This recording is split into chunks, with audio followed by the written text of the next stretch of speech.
Chosen one. This message was supposed to be gone by now. The window it belongs to was supposed to have closed 3 mornings ago.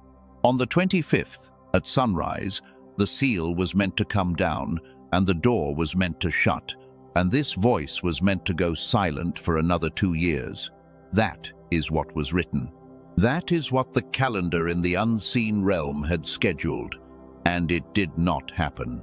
Something held the door open. I need you to understand what that means, because in all the years I have been listening for messages like this one, I have almost never seen it. Windows open, windows close. They keep their own time and they do not negotiate. But this window, the one that opened on May 23rd, reached the morning it was meant to end, and instead of closing, it stayed. It is staying right now, as you hear this, and the 3 days it was extended into are the 3 days you are living inside of at this exact moment. May 26th, May 27th, May 28th. God said 3 words about this. Not a sentence. 3 words. Do not ignore. And he said them with the weight of someone who has already watched too many of his own children walk past an open door because they assumed it would be open forever. It will not be open forever. This is the part nobody is going to tell you, so I will. A window that is held open by hand is not the same as a window that opens on schedule. A scheduled window has a next time. A held open window does not. When the hand lets go, it lets go. And there is no third extension written anywhere that I have been able to find. So, whether this is the first time you are hearing any of this, or whether you heard the first message days ago and have been waiting, turning it over, wondering if it was real, the next several minutes were assembled for the exact person you are right now, standing in the exact place you are standing, on whichever of these 3 mornings has carried you here. Let me say something to both of you, because there are 2 of you listening, and the message has to reach both. There is the one who heard about the first window. You heard about May 23rd, 24th, 25th. Maybe you acted on it.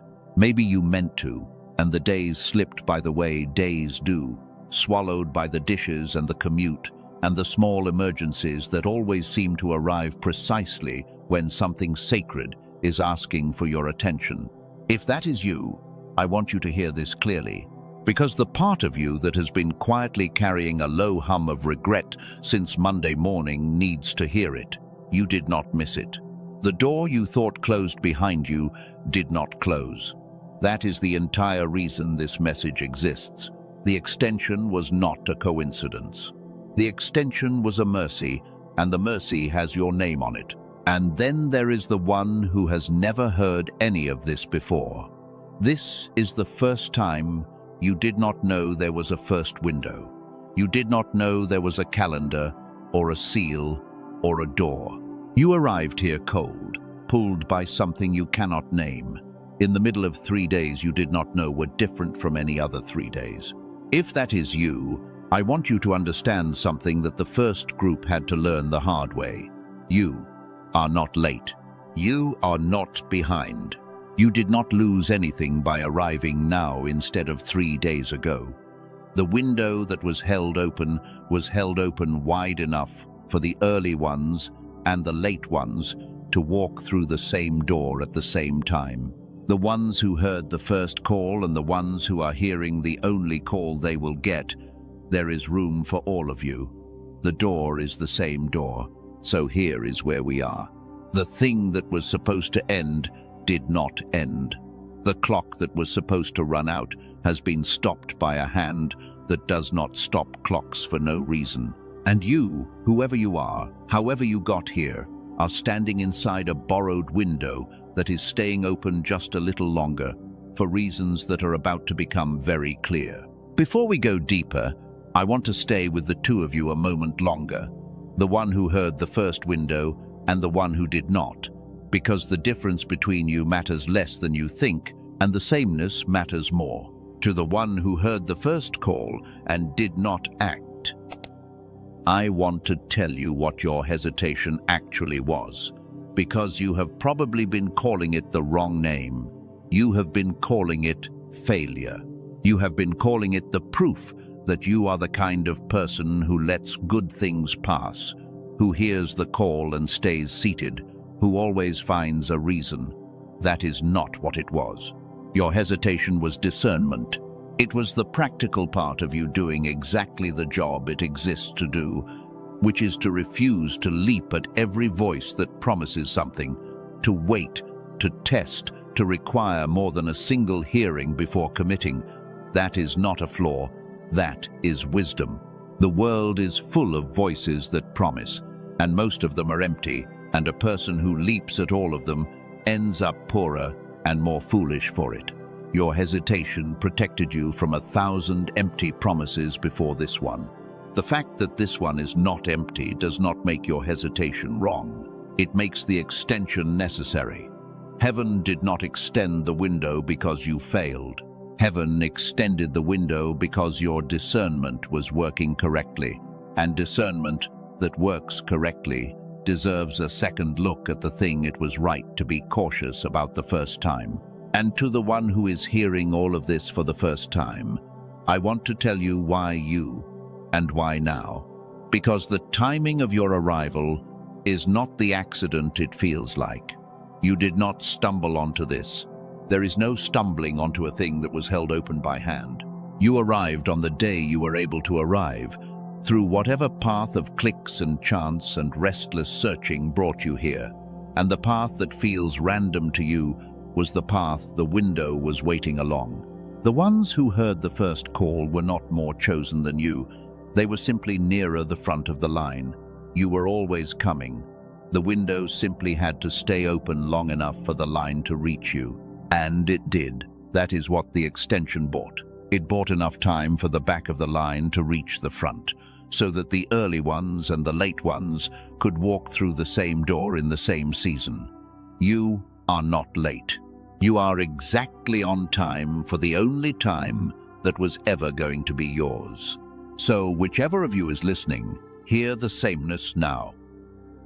You are both standing in front of the same open door in the same rare season, with the same player waiting in the same piano room for the same reason, which is that you were seen and you were sought and the window stayed. The story of how you got here is different. The door you are standing in front of is identical, and the door does not ask how you arrived. It only asks whether you will walk through while it is open. I want to return for a moment to the words God spoke about this, because I gave them to you quickly at the start, and they deserve more weight than I gave them. Do not ignore. 3 words.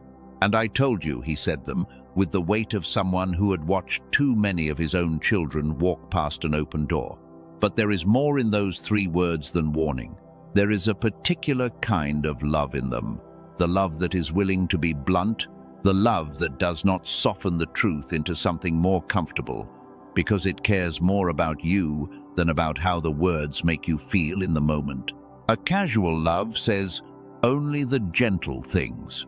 A deeper love is willing to say the hard, short, true thing, do not ignore, because it would rather risk your discomfort than risk your loss. The bluntness is not the absence of tenderness. The bluntness is tenderness that has decided you matter more than your ease. And consider what was not said. He did not say, obey. He did not say, you must. He did not say, do this, or face consequences. He said, do not ignore. And there is a world of difference between do this and do not ignore. Do this commands an action. Do not ignore asks only for attention. He is not commanding you to walk through the door. He is asking you not to pretend the door is not there. That is all. Do not look away. Do not let the dishes and the commute and the small emergencies swallow this the way they swallow everything. Do not add this to the pile of things you felt something about and then forgot by evening. Just do not ignore it. Whatever you decide, after you have truly attended to it, that decision is yours, and it will be honored. But decide it, having looked, not having looked away. That is the entire content of the 3 words. Not a command to act, a plea to pay attention, which is, when you think about it, the gentlest possible thing he could have asked, and also, knowing how we are, the hardest. Because ignoring is our native language. It is what we do with almost everything that asks something of us. We do not refuse the important things. Refusing takes energy, takes a decision, takes a confrontation with the thing. We simply ignore them. We let them slide beneath the noise. We mean to come back to them, and we never do. And so the most dangerous thing is never the no, which at least is honest and final. The most dangerous thing is the deferral, the not now, the I will get to it, the gentle, endless postponement that feels like keeping the option open and is actually how the option quietly closes. God knew this about us. That is why the 3 words were not, do not refuse. We were never going to refuse. The 3 words were, do not ignore, because ignoring is the thing we actually do. The soft, slow way the window eases shut, while we tell ourselves we still have time. I want to tell you why the window stayed. But before I do, I need to walk you through something, because if I just told you the reason right now, in this first minute, it would not land. It would sound like a nice idea. It would sound like the kind of thing people say. And what I am about to show you is not a nice idea. It is a pattern, and once you see the pattern, you cannot stop seeing it. And the reason the window stayed open will arrive not as a claim you have to believe, but as a conclusion you cannot avoid. So let me take you back. Not far. Just to the last several months of your own life. Because the evidence I need is not in a laboratory, and it is not in scripture, and it is not in the unseen realm. The evidence is in you. It is in the last week. It is in this morning. And we are going to find it together. Think about something that happened recently. A small thing. You walked into a room to get something, and by the time you crossed the threshold, you had forgotten what you came for. You stood there. You looked around. You waited for it to come back. And it did come back. Eventually, 30 seconds later, after you had already started doing something else, you laughed it off. Everybody does that, you told yourself. And everybody does. That is exactly the problem. It has become so common that we have agreed, all of us together, without ever discussing it, to stop noticing it. But I want you to notice it now. Because that small blank moment in the doorway is not nothing. It is a symptom. And it is not a symptom of age. And it is not a symptom of being busy. And it is not a symptom of not getting enough sleep. Although you have told yourself all 3 of those things, it is a symptom of something that was done to you, slowly, over a very long time. So gradually that you mistook the theft for the natural order of things. Think about a conversation you had recently where you absolutely knew, the right thing to say, and it did not come. It sat somewhere just behind your tongue, in a room you could not get into, and the moment passed, and the conversation moved on, and 20 minutes later, alone, the perfect words arrived all at once, fully formed. Useless. You felt that small drop in your chest, that quiet, private grief of the thought that came too late. You did not tell anyone. There was no one to tell, so you carried it, the way you have been carrying 100 of these, and you added it to the pile, and you called the pile getting older. It is not getting older. Think about your sleep, the way you wake, sometimes at the same hour, 3 in the morning, 3:11, some specific minute your body keeps returning to, like it has an appointment there. And you lie in the dark and your mind is louder than it has any right to be at that hour, full of everything, full of nothing, and you cannot tell if you are anxious or if you are being called, and you have never had the language to ask the question properly. Think about the fog that greets you in the morning, the real one, the one no amount of coffee touches anymore. The way the first 2 hours of the day feel like wading through something thick, like the version of you that used to wake up sharp got left somewhere, and only a slower copy made it to the kitchen. Think about the project, the one in the drawer, the one you were going to make, the book, or the business, or the painting, or the song, or the thing you have never told anyone about. The thing that lived so brightly in you when you were younger that you assumed it would always be there, waiting, patient. And then you went to find it last year, or the year before, and the room where it lived was quiet, not empty, quiet. The thing was still there, but it had gone soft, gone faint, gone so far under the surface that you could not hear it clearly enough to follow it anymore. None of this is random. I am going to say that again because it is the foundation of everything else, and the part of you that has spent years blaming yourself for all of it needs to hear it land. None of this is random. The forgetting in the doorway, the thought that comes too late, the fog at dawn, the project gone quiet, the 3 a.m. waking. These are not separate failures of a person who is simply not trying hard enough. They are a single pattern.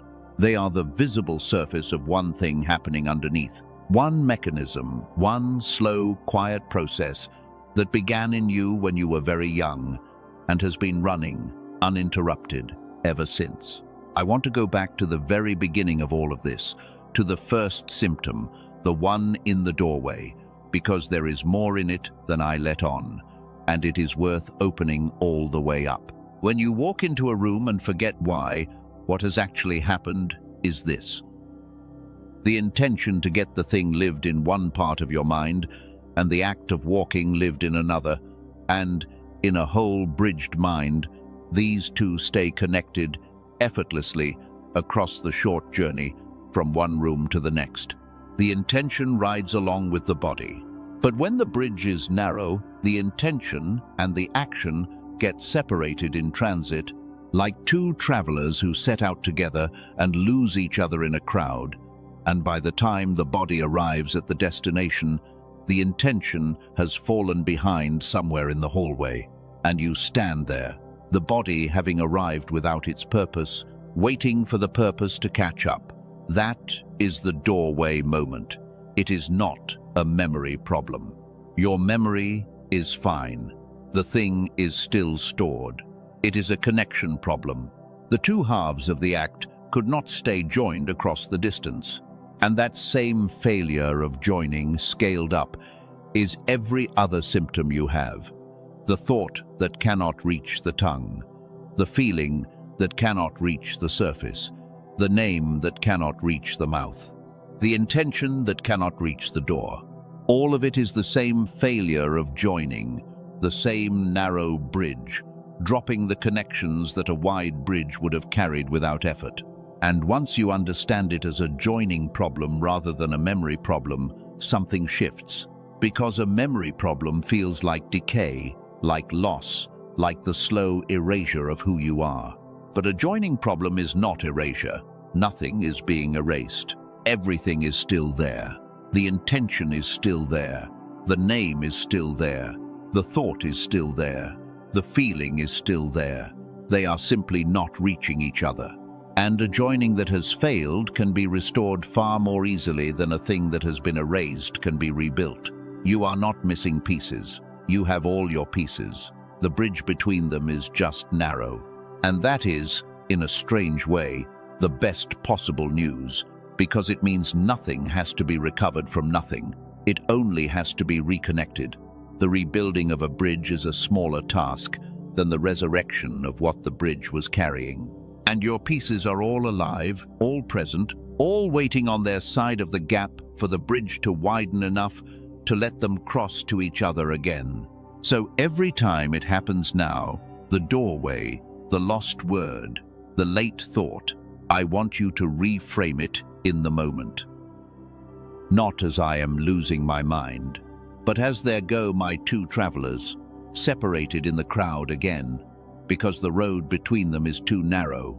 It is a smaller, truer, kinder thing to tell yourself, and it has the advantage of being correct. You are not losing anything. You are watching, in real time, the cost of a bridge that narrowed, and a bridge that narrowed can widen. And the widening is what these days were held open for. And here is what I need you to sit with before we go one step further.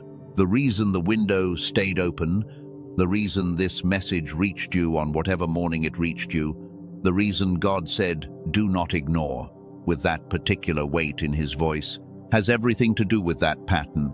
Because the window was not extended to give you 3 more days of the same fog. It was extended because there is a specific thing that can be done in these 3 specific days that cannot be done as easily on any ordinary day. And the fog, the real reason the fog exists, is the exact thing these 3 days were built to reverse. I am going to show you the pattern first, then the cause beneath the pattern, then the reason these 3 days are different from other days, then what can actually be done about it, in a way that is small and quiet and almost embarrassingly simple, and that I will explain to you without urgency theater, without false flaws, without the frantic pressure that makes people stop trusting what they are hearing. And then, at the end, I am going to speak something over your life that I believe will stay with you long after this message ends, on whichever of these 3 mornings you happen to be living through. So, stay with me. Let me show you the pattern in full, because so far I have only shown you the edges of it, the doorway, the conversation, the fog. Those are the symptoms you have already noticed and already dismissed. But the pattern goes deeper than the symptoms, and it has a shape, and the shape is the same in almost everyone who is drawn to a message like this one. It begins, for most people, somewhere around the age of 7 or 8. Not because anything dramatic happened at 7 or 8. Nothing dramatic happened. That is the whole point. What happened was so undramatic, so gentle, so wrapped in love and good intentions, that no one in the room, including you, could possibly have recognized it as the beginning of a loss. At 7 or 8, you were operating at a level of raw capacity that, if you could see it now, would stop your breath. You learned things in a single exposure. You remembered the name of every child in a room after hearing it once. You made connections between ideas that the adults around you found startling, and then charming, and then, eventually, a little inconvenient. You asked questions that did not have easy answers. You saw the thing in the room that the grown-ups were pretending not to see, and sometimes you said it out loud, and the table went quiet. You were not unusual. This is the part that has been hidden from you, and it is not hidden by accident. You were not a special case. You were not a child genius in the way that phrase is usually meant, the rare one in 10,000. You were operating at the level that nearly every human child operates at before the long, slow work of dimming begins. There is research on this, real research, measured in real laboratories, repeated for decades, and the numbers are so stark that the first time most people hear them, they assume they misheard. I am going to give you those numbers in a moment, and they are going to reframe the entire story you have been telling yourself about who you are and what happened to you. But first, I want you to feel the shape of the loss before we measure it, because the measurement means nothing until you have felt the thing it measures. You had something. You had it fully, effortlessly, the way you have breath.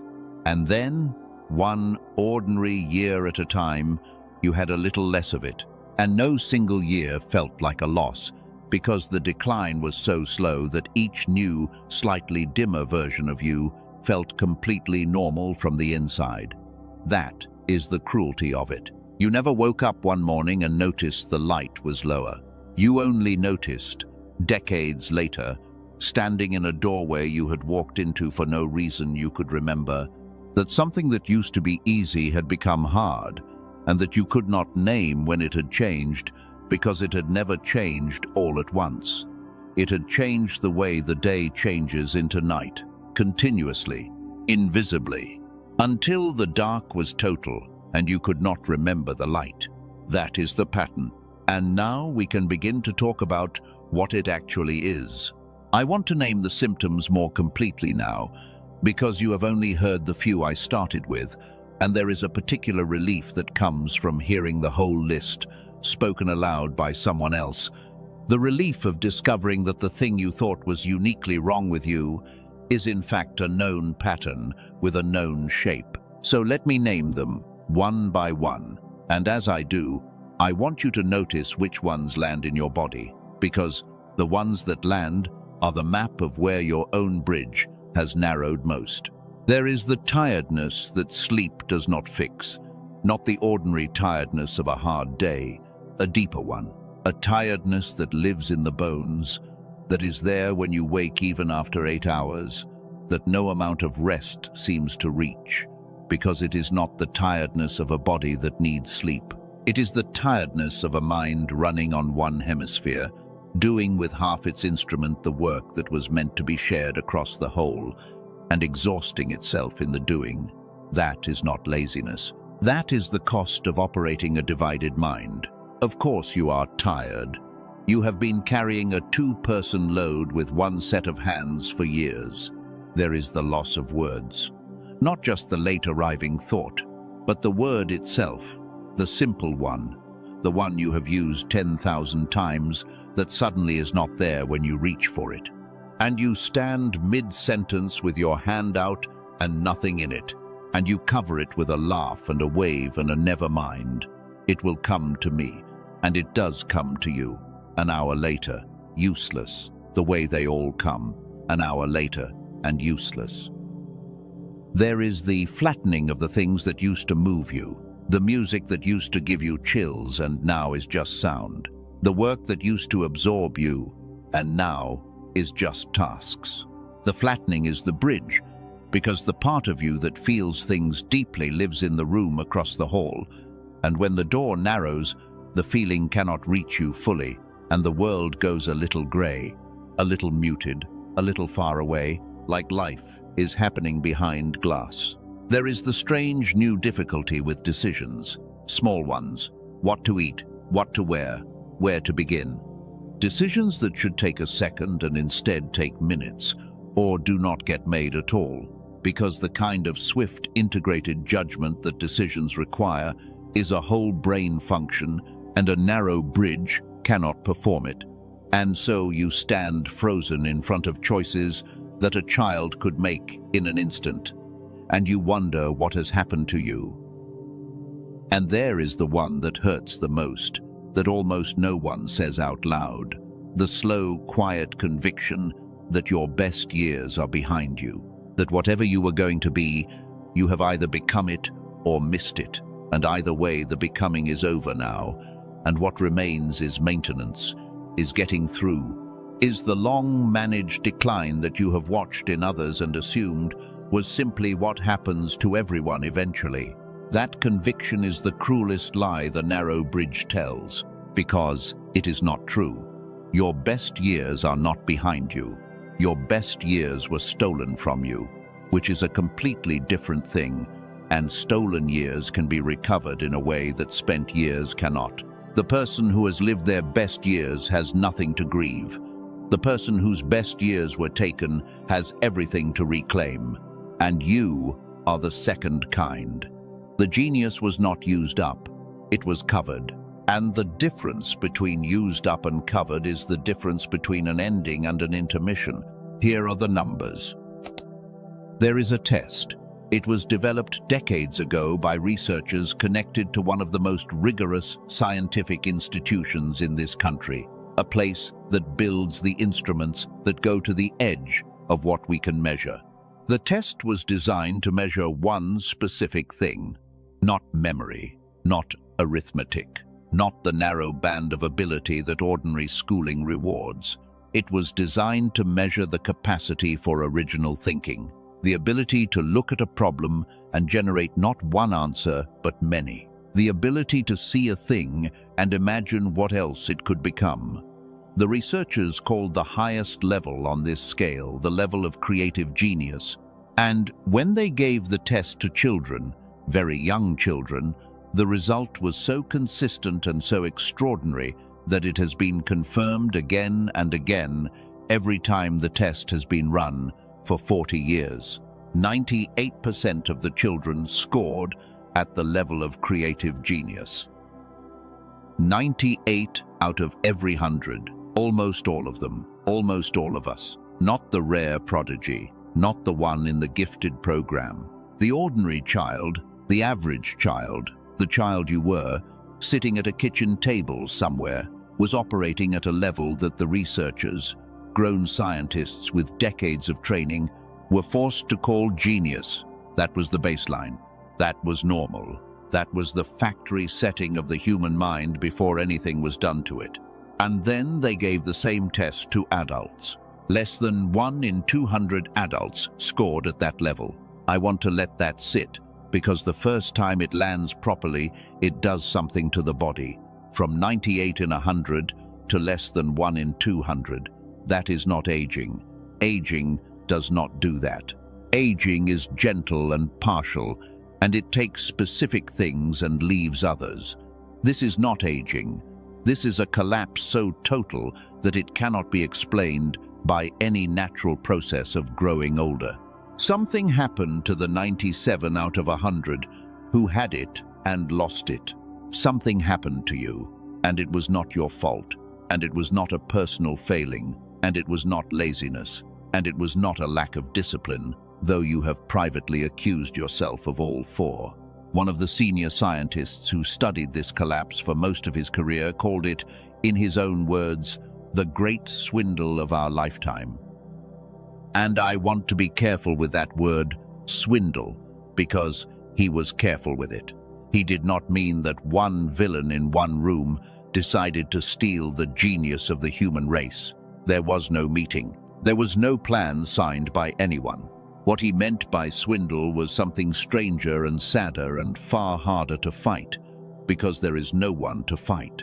He meant the kind of loss that happens so slowly, distributed across so many small, ordinary decisions made by so many well-meaning people that by the time anyone notices the loss, no single person can be held responsible for it. The schools did not do it on purpose. The schools were trying to help. The companies did not do it on purpose. The screens did not do it on purpose. The parents, your parents, the people who loved you most in the world, did not do it on purpose. They did it with smiles. They did it with report cards and bedtimes and well-meant corrections, and the gentle daily insistence that you become more manageable, more normal, more like everyone else. And one small accommodation at a time, the light came down. Not because anyone wanted it down, because the world they were preparing you for had no room for it up. That is the swindle. It was done with love. And the result of the love was the slow, quiet extinction of the part of you that knew things without being taught them. The part that saw what was coming before it came. The part that, when you were small, made the adults at the table look at each other and say, that one is going to be something. You were going to be something. And the strange, almost unbearable truth at the center of this message is that you still are. The thing that was dimmed was not destroyed. You cannot destroy it. It can only be covered, and what is covered can be uncovered. But we are not there yet. Before we talk about uncovering anything, you have to understand the mechanism. Because so far I have told you that something was lost, and I have shown you that the loss is real and measurable and nearly universal. But I have not told you what the thing actually is, physically, in your skull right now this morning. And without that, everything that follows would just be poetry. So let me ground this. Let me tell you, in the plainest language I can find, what happened inside your head, and why it explains every single symptom we started with. the doorway and the late thought, and the morning fog and the silent project, all of it, with one clean stroke. You have two hemispheres in your brain. Everyone knows this much, a left side and a right side. And you have probably heard the popular version, the one that says the left side is logical and the right side is creative. And that version is so oversimplified that it is almost wrong, so set it aside. Here is the version that matters. The two hemispheres are not meant to work as two separate departments that occasionally send memos to each other. They are meant to work as one unified instrument. The full power of the human mind, the genius-level capacity that you had at 8, does not live in the left side or the right side. It lives in the conversation between them. It lives in the bridge. When the two hemispheres are firing together, in rhythm, in synchrony, the mind operates at a level that feels, from the inside, like effortlessness, like flow, like the morning when the words wrote themselves and the problem solved itself and you looked up and 3 hours had passed and you had not noticed because you had been somewhere better than time. That synchrony is what you had as a child. The two sides of your mind were in constant, fluid, unbroken conversation. The bridge between them was wide and busy and alive. And that is why you could learn a language in weeks and remember every name and see the connections the adults missed. Not because you were trying harder than adults try, because the instrument was whole. The bridge was open. The two rooms of the great house were talking to each other all day long, and the music from one room drifted into the other, and the work in one room sent warmth back into the first, and you lived, without effort and without knowing. It was rare, as one whole person. And then the bridge began to narrow. This is the mechanism. This is the thing underneath the pattern. Slowly, year by year, through a process I'm going to explain in detail, the synchrony between your two hemispheres degraded. The bridge that was wide became narrow. The constant conversation became occasional. The two rooms that used to talk all day began to talk only sometimes, then rarely, then almost never. And here is the cruel precision of it, the thing that makes every symptom we discussed suddenly make total sense. When the bridge is narrow, the right thing to say lives in one room and the ability to say it lives in the other, and they cannot reach each other in the moment. So the words arrive 20 minutes too late, alone, in the car, when the door they were meant to walk through has already closed. When the bridge is narrow, the name you are reaching for is in one room and the reaching is happening in the other, and so you stand in the doorway, blank, waiting for a connection that used to be instant and is now a long-distance call, placed on a failing line. The fog is the narrow bridge. The forgetting is the narrow bridge. The thought that comes too late is the narrow bridge. The project gone quiet is the narrow bridge, because the project lived in the room that stopped getting visited, the room with the piano in it, the room where the songs that wrote themselves used to come from. And once the bridge narrowed, you stopped being able to get into that room, and the songs kept playing to an empty house, fainter and fainter, until you could no longer hear them well enough to follow. Every symptom, every single one mechanism, the narrowing of the bridge between the two halves of your mind. And now, finally, we can ask the two questions that this entire message turns on. Why did the bridge narrow in the first place? And what, if anything, can be done to make it wide again? The why is harder than you think, and more freeing than you expect. Here is why the bridge narrowed, and I want to give it to you cleanly, because this is the part where most people finally stop blaming themselves, and the stopping of that blame is itself a kind of healing that happens before anything else changes. The bridge narrowed because of the world you were raised inside of, not because of one thing, because of the total weight of a way of living that did not exist for most of human history, and that the human brain was never built to survive intact. You were raised in a world of constant, fragmented, shallow stimulation. A world that taught you, from your earliest years, to do one narrow kind of thinking over and over, and to do it for reward, and to leave the other kind of thinking unused. School rewarded the left room, the single correct answer, the narrow procedure, the right box filled in. And it quietly punished the right room, the room of the strange question and the unexpected connection and the answer that was not on the test. Year after year, you practiced one half of your mind and starved the other. And a bridge that is only ever crossed in one direction begins, slowly, to close in the other. That was the beginning. And then the world got faster. You know this. You have felt it.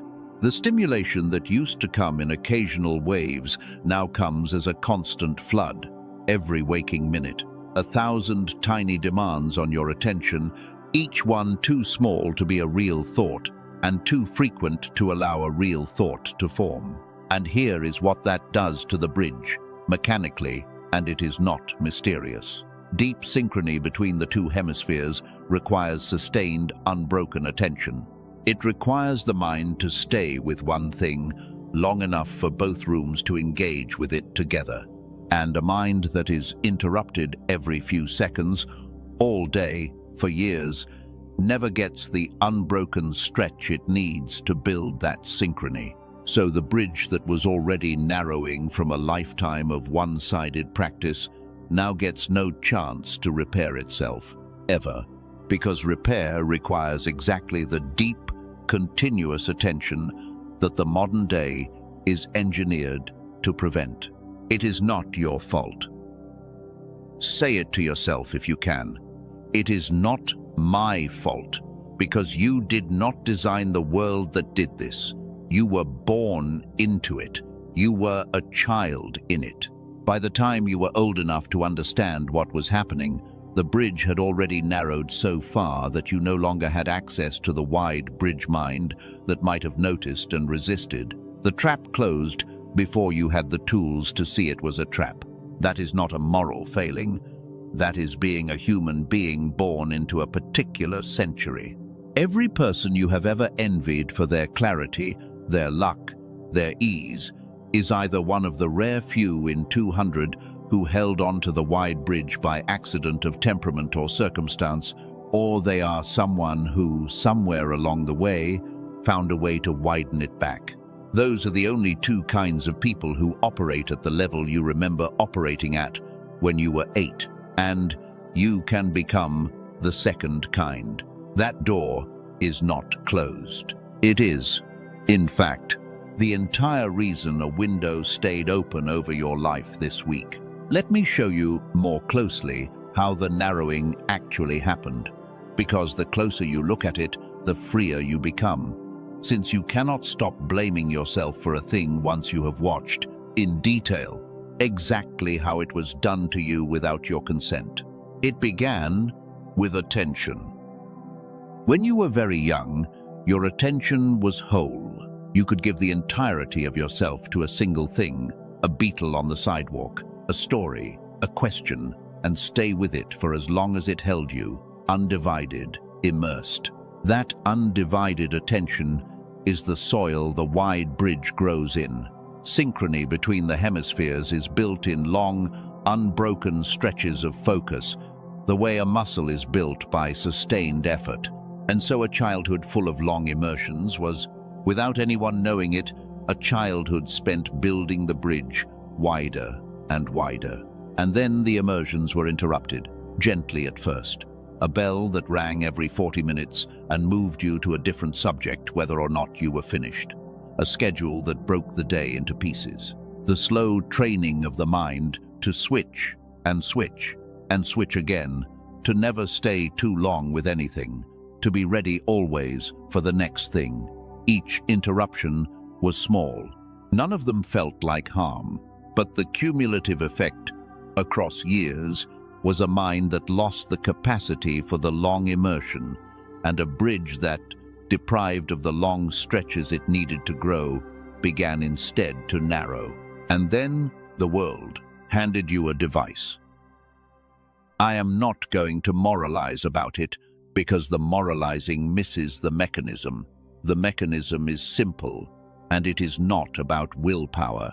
The device delivers a new, tiny stimulation every few seconds, and the mind, which evolved to orient toward novelty because novelty once meant survival, cannot help but turn toward each one. And so, the longest unbroken stretch of attention most adults now get in a day is measured in seconds. Seconds. When the bridge requires minutes, many minutes, sustained and unbroken, even to maintain itself, let alone to grow. A mind fed on seconds cannot maintain a bridge built for minutes. And so the bridge, already narrowed by a fragmented education, now narrows faster, because the one thing that could repair it, sustained immersion, has become nearly impossible to find in an ordinary day. This is why rest stopped working. You thought a quiet weekend would restore you the way it used to. But a quiet weekend spent reaching for the device every few minutes is not rest for the bridge. The bridge does not heal in the presence of constant interruption, no matter how relaxed you feel. You can spend 2 days on a couch and the bridge can narrow further the entire time, because the body is resting while the attention is being shattered into seconds, over and over, all weekend long. That is the trap.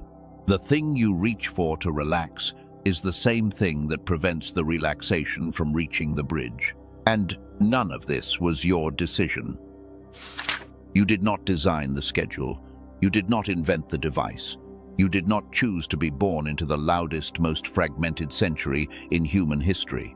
You were handed all of it as a child before you had any way to understand what it was doing. And by the time you were old enough to wonder, the bridge had already narrowed past the point where you could have noticed on your own. This is not a confession you need to make. It is a thing that was done to you. And the only reason I am laying it out in such detail is that the detail is what finally lets the self-blame fall away completely, so that the space it occupied can be filled with something better.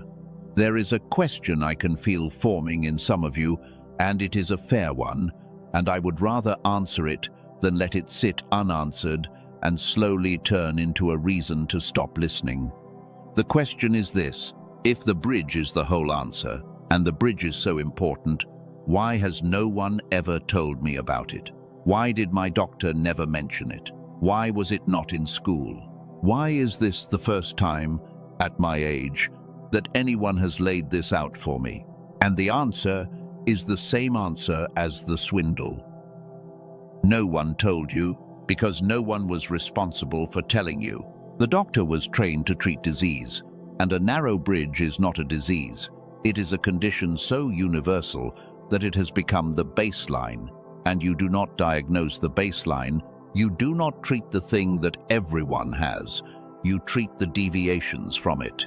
A narrow bridge is not a deviation. It is the new normal. 98% of children have the wide bridge, and almost none of the adults do, which means that by the time you are sitting in a doctor's office as an adult, the narrow bridge is simply what an adult brain looks like, and no one flags it, because flagging it would mean flagging nearly every adult alive. The thing is too common to be noticed. That is the deepest kind of hiding. Not the hiding of a secret, but the hiding of a thing in plain sight, by making it universal so that it disappears into the texture of ordinary life, and no one thinks to question it. School did not tell you because school was part of the mechanism. You cannot expect the thing that narrowed the bridge to also be the thing that warns you about the narrowing.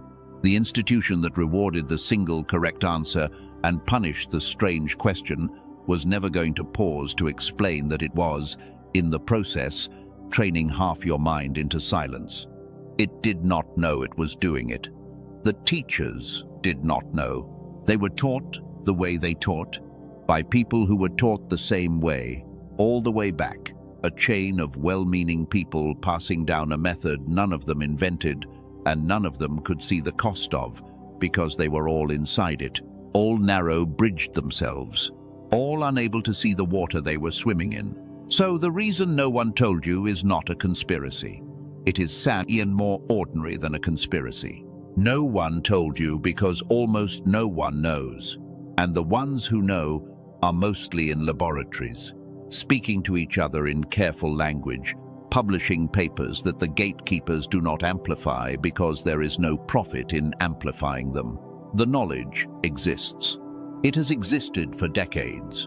It simply never made the journey from the laboratory to your life because there was no road built for it to travel, no one whose job it was to carry it to you, no incentive anywhere in the system to put this particular truth in front of this particular person at the moment they needed it.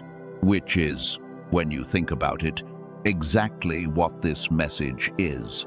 It is the road that was never built. It is the truth making the journey, late by an unlikely path, to the one person the laboratories were never going to reach. That is why it feels strange to be hearing it now, at your age, for the first time. You are hearing it now, because now is finally when the road reached you. But let me slow down. I have been moving fast, and I have given you a great deal, and I want to honor what just happened in your body. Because somewhere in the last few minutes, something shifted. A weight you have been carrying for years, the weight of believing that the fog was your fault, that the forgetting was a character flaw, that the silent project was proof you simply were not the person you once hoped to be. That weight just got a little lighter. You set part of it down, maybe, without noticing, so let us not rush past it. Take one breath. Just one. Notice that you have been listening for a while now. Notice the posture your body has settled into. Notice that nothing is being asked of you in this exact moment. There is nothing to receive right now, nothing to decide, nothing to fix. There is only the quiet fact that for the first time in perhaps a very long time, someone has named the thing that has been happening to you, and named it correctly, and told you the truth about whose fault it is, which is no one's, which is the world's, which means it was never the verdict on you that you secretly feared it was. Breathe once more.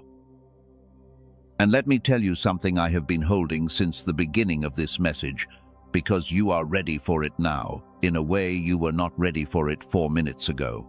You remember I told you the window stayed open, that the door that was meant to close on the 25th did not close, that a hand held it. I told you I would explain why, and that the explanation would not arrive as a claim you have to believe, but as a conclusion you cannot avoid. We are almost at that conclusion now, because you have just learned what the bridge is, and how it narrowed, and whose fault that is, and the why of the window follows directly from all of it.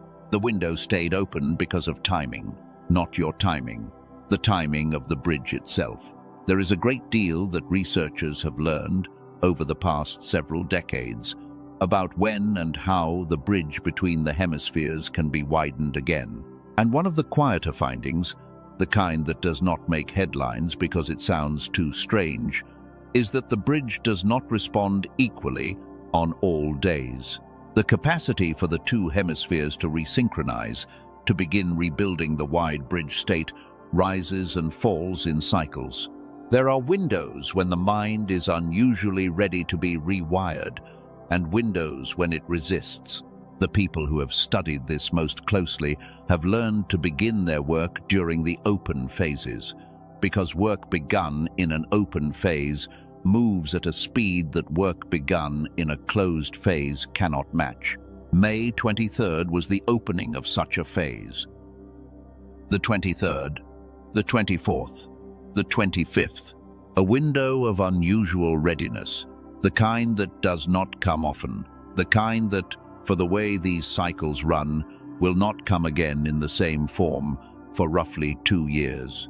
That was the first window, That was the one the first message was about. And the reason this matters, the reason it connects to the held open door, is this. A readiness window of that kind has a natural arc. It opens, it peaks, and it closes. And almost always, when it closes fully, and whatever was not begun during it has to wait for the next one. But this window did not close. The arc reached its end on the 25th, and the readiness did not fall away the way it was supposed to. It held. It is holding now, through the 26th, the 27th, the 28th, 3 extra days of openness that the cycle did not schedule and that the calendar in the unseen realm did not write. And I have come to believe, after sitting with this longer than I have sat with almost anything, that the reason it held is not mechanical at all. The mechanism explains the first window. The mechanism does not explain the extension. The extension is something else. The extension is the part where the unseen realm reached into the machinery of the cycle and held a gear that wanted to turn, and held it for one reason, which is the reason I have been building toward since the first words of this message. It held for the ones who almost made it. The ones who felt the first window, who heard the call, or half heard it, or felt it in their body without any words attached, somewhere in those first 3 days. The ones who stood at the edge of the open door and did not walk through, not because they did not want to, but because they hesitated, because they were tired, because the dishes and the commute and the small emergencies arrived exactly when the sacred thing was asking for attention, because they were afraid it might not be real, and they could not bear one more thing that turned out not to be real. The unseen realm saw that hesitation. And here is the thing about that kind of hesitation. The thing you need to hear if you are one of the ones who hesitated. It was heard, not as failure, as a question. The hesitation was a question being asked of heaven, and the question was, is this real? Is it safe? Is it for me? Can I trust it? And the extension is the answer. The window stayed open because heaven decided to answer the question instead of letting the door close on it. And if you are the other one, the one who never heard the first window at all, then understand what the extension means for you. You are not an afterthought who slipped in late. You are one of the reasons the door was held, because the ones who hesitated were not the only ones heaven was waiting for. It was also waiting for the ones who had not yet arrived, the ones who were always going to arrive on the 26th, or the 27th, or the 28th, because that was when the message would finally reach them, through whatever winding path brought it to you. The window did not stay open in spite of your lateness. It stayed open because of your coming. You were always part of the reason. That is why the window stayed. Not magic for its own sake, mercy with a purpose, a held door, kept open by hand, for the hesitant and the late and the almost, so that the work that can only be begun easily in an open phase could still be begun by the people who needed one more chance to begin it. I want to tell you more about these 3 days specifically because I have told you the window is open and the window is rare. But I have not told you what is different about each of the 3 mornings, and there is a reason the extension was 3 days and not 1. The first of the 3 days, whichever calendar day it falls on for you, is the day of the loosening. It is the day the soil around the seed first gives. Nothing dramatic happens on the first day. You may feel almost nothing, but beneath the surface, on the first day, the bridge becomes willing in a way it is not willing on an ordinary day. The resistance that normally holds the 2 hemispheres apart softens. This is the day to begin. Because what is begun on the day of loosening sinks deeper than what is begun later, the way a seed planted in soft earth roots more truly than one pressed into hard ground. The second of the 3 days is the day of the deepening. It is the silent center of the window, the deepest pool, the place where what was begun on the first day takes hold and stays. If the first day is the loosening of the soil, the second is the rain. Whatever willingness the bridge found on the first day, the second day waters it, settles it, makes it permanent in a way that a single day could not. The people who have studied these cycles say the middle of an open window is where the lasting change is set, where a beginning becomes a foundation rather than a moment. And the third day is the day of the sealing. It is the morning the window begins, gently, to close again. And what is awake by the end of the third day tends to stay awake. And what is still asleep gets carried back under to wait for the next window, which is far away. The third day is not a day to start fresh, though you still can, and it is better to start on the third day than not at all. The third day is the day the season turns, the day the held door begins to ease shut, the day the hand that has been holding the window prepares, finally, to let it go. This is why the message says, do not ignore. Not because heaven is impatient, because the window is a real thing with a real shape, and its shape has an end, and the end is near, nearer than it was when the first message went out. Because 3 of the extended days have a way of becoming 2, and 2 of becoming 1.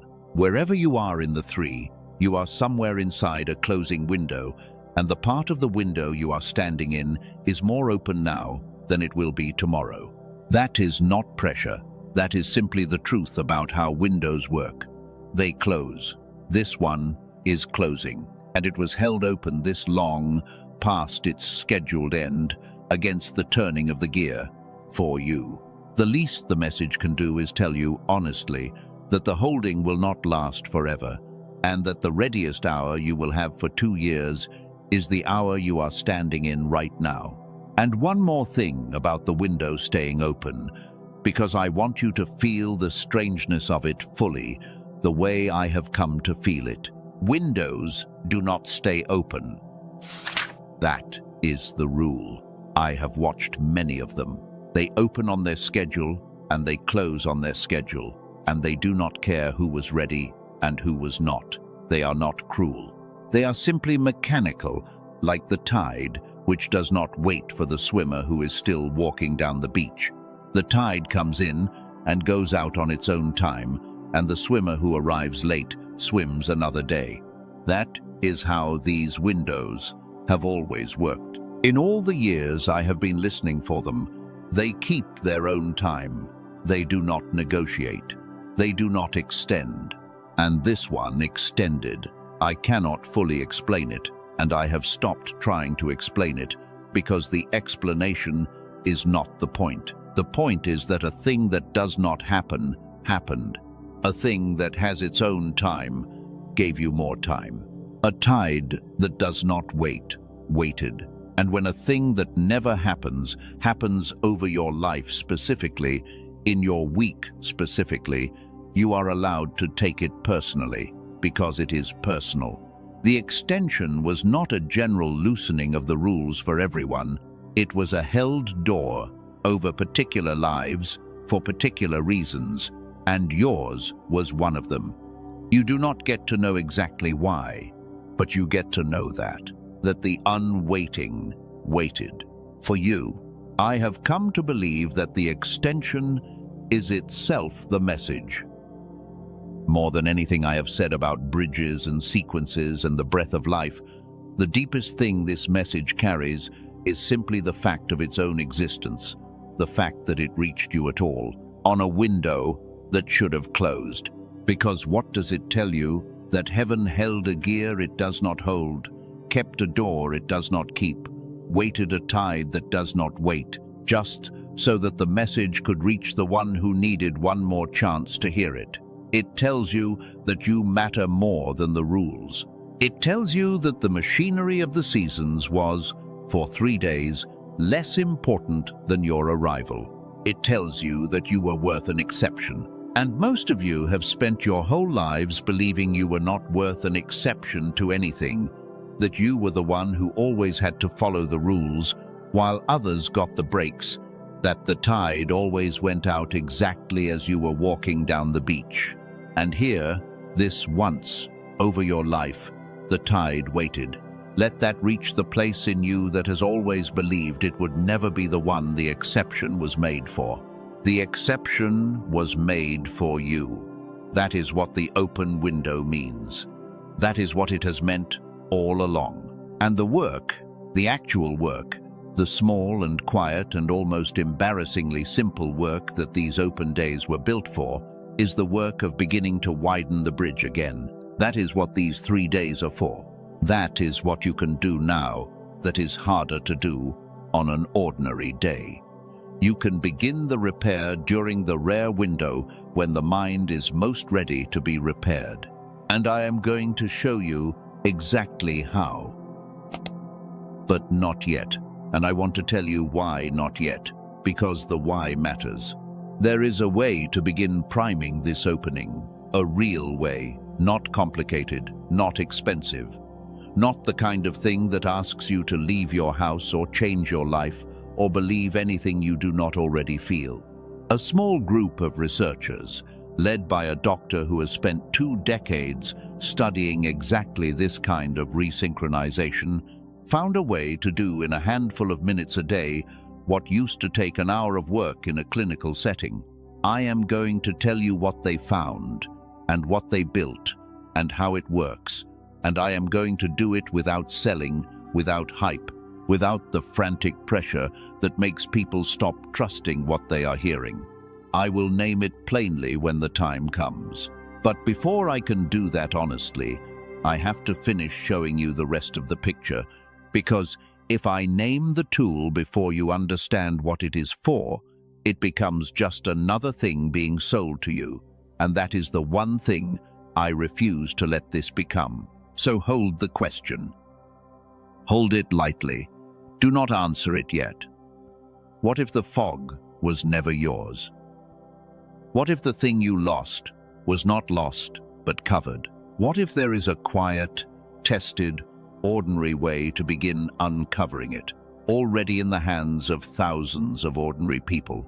And what if the window that stayed open over your life this week is the rarest and best time in 2 years to begin? Hold that. We are coming back to it.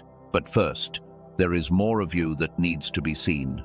I want to take you somewhere specific, not to childhood, not yet, to a more recent year.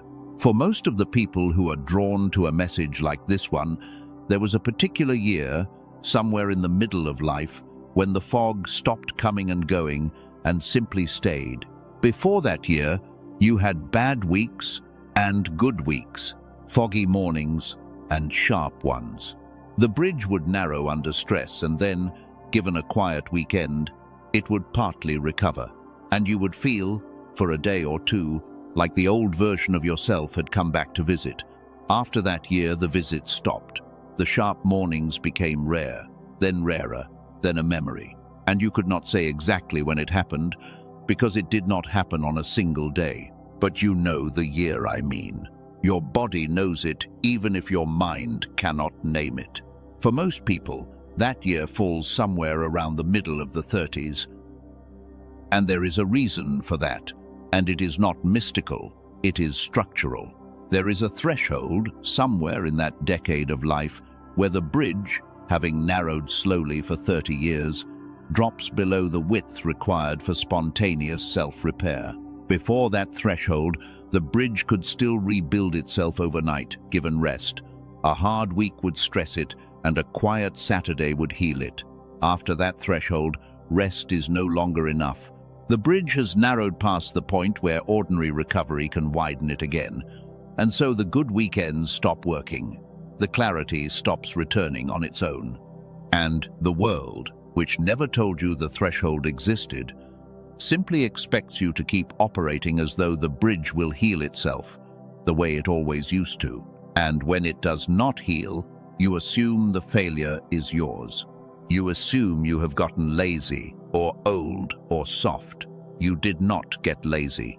You crossed a threshold no one warned you about, and on the far side of it, the thing that used to repair itself for free now needs help that the world you live in does not know how to give. I want you to feel how precise this is, because the precision is the proof. Think about the financial number you have been working toward and not reaching, not because you have not worked. You have worked harder than the people who passed you. It is that the breakthrough kind of thinking, the kind that does not repeat what worked before but sees the new thing, the unexpected door, the connection no one else made, that kind of thinking lives in the wide bridge state. It lives in the conversation between the two rooms. And you have been operating from one room, the room that knows how to survive, the room that repeats and maintains and gets through the day. The survival room is not where breakthroughs come from. Breakthroughs come from the bridge, and the bridge has been too narrow to carry them.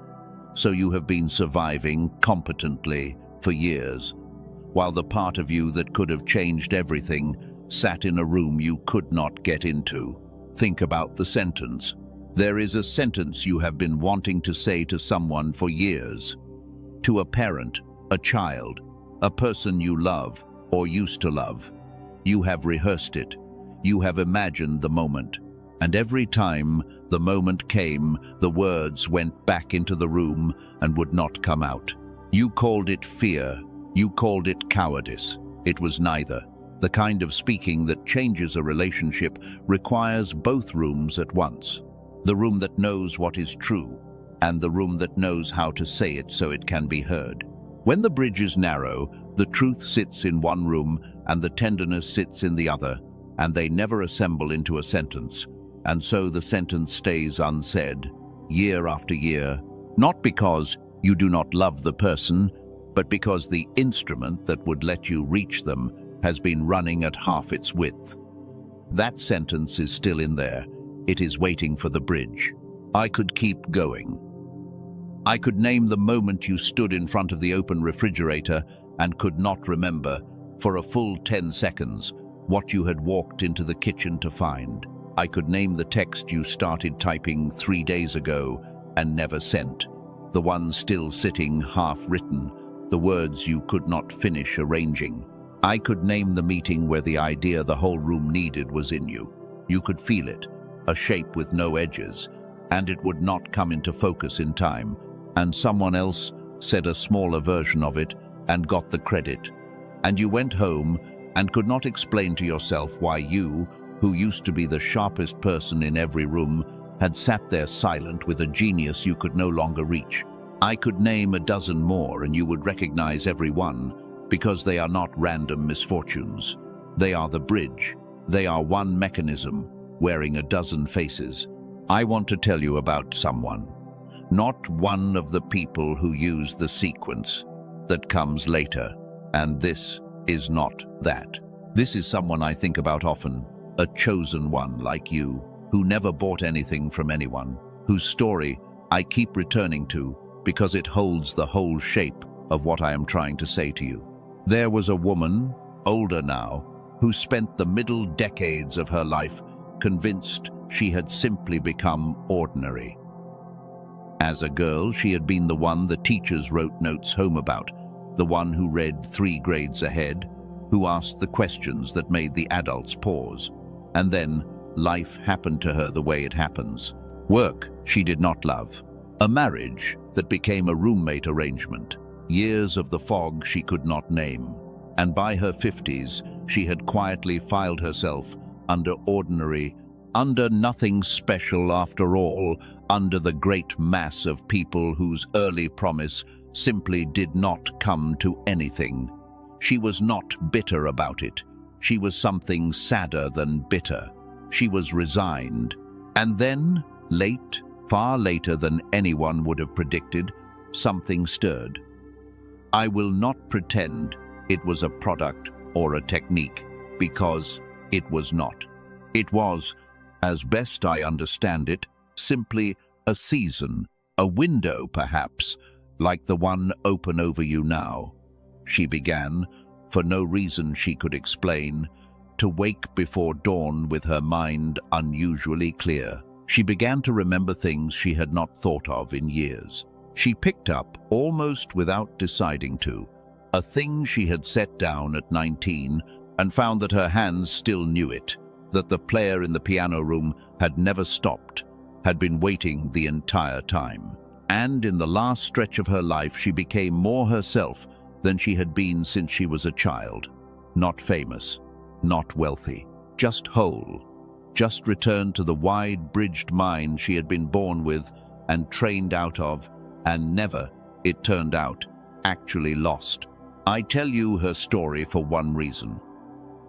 She did not get her window early. She got it late, far past the threshold, far past the age when the world had written her off, and she had agreed with the verdict.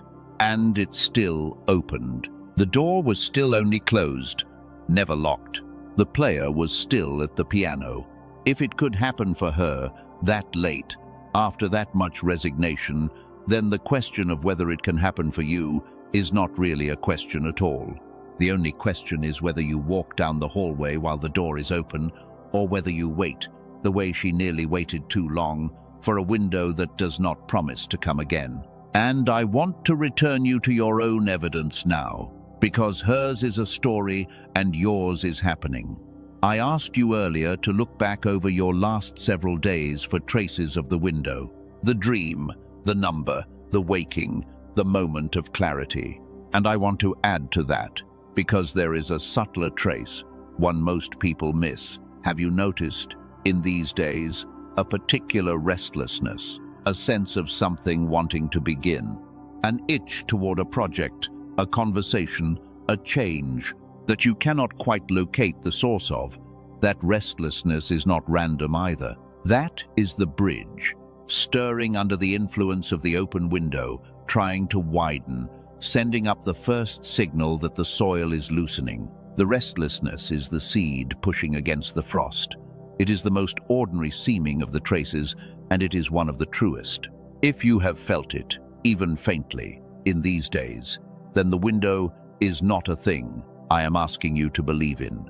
It is a thing already moving in you, ahead of your understanding, the way these things always move, the body first and the words after.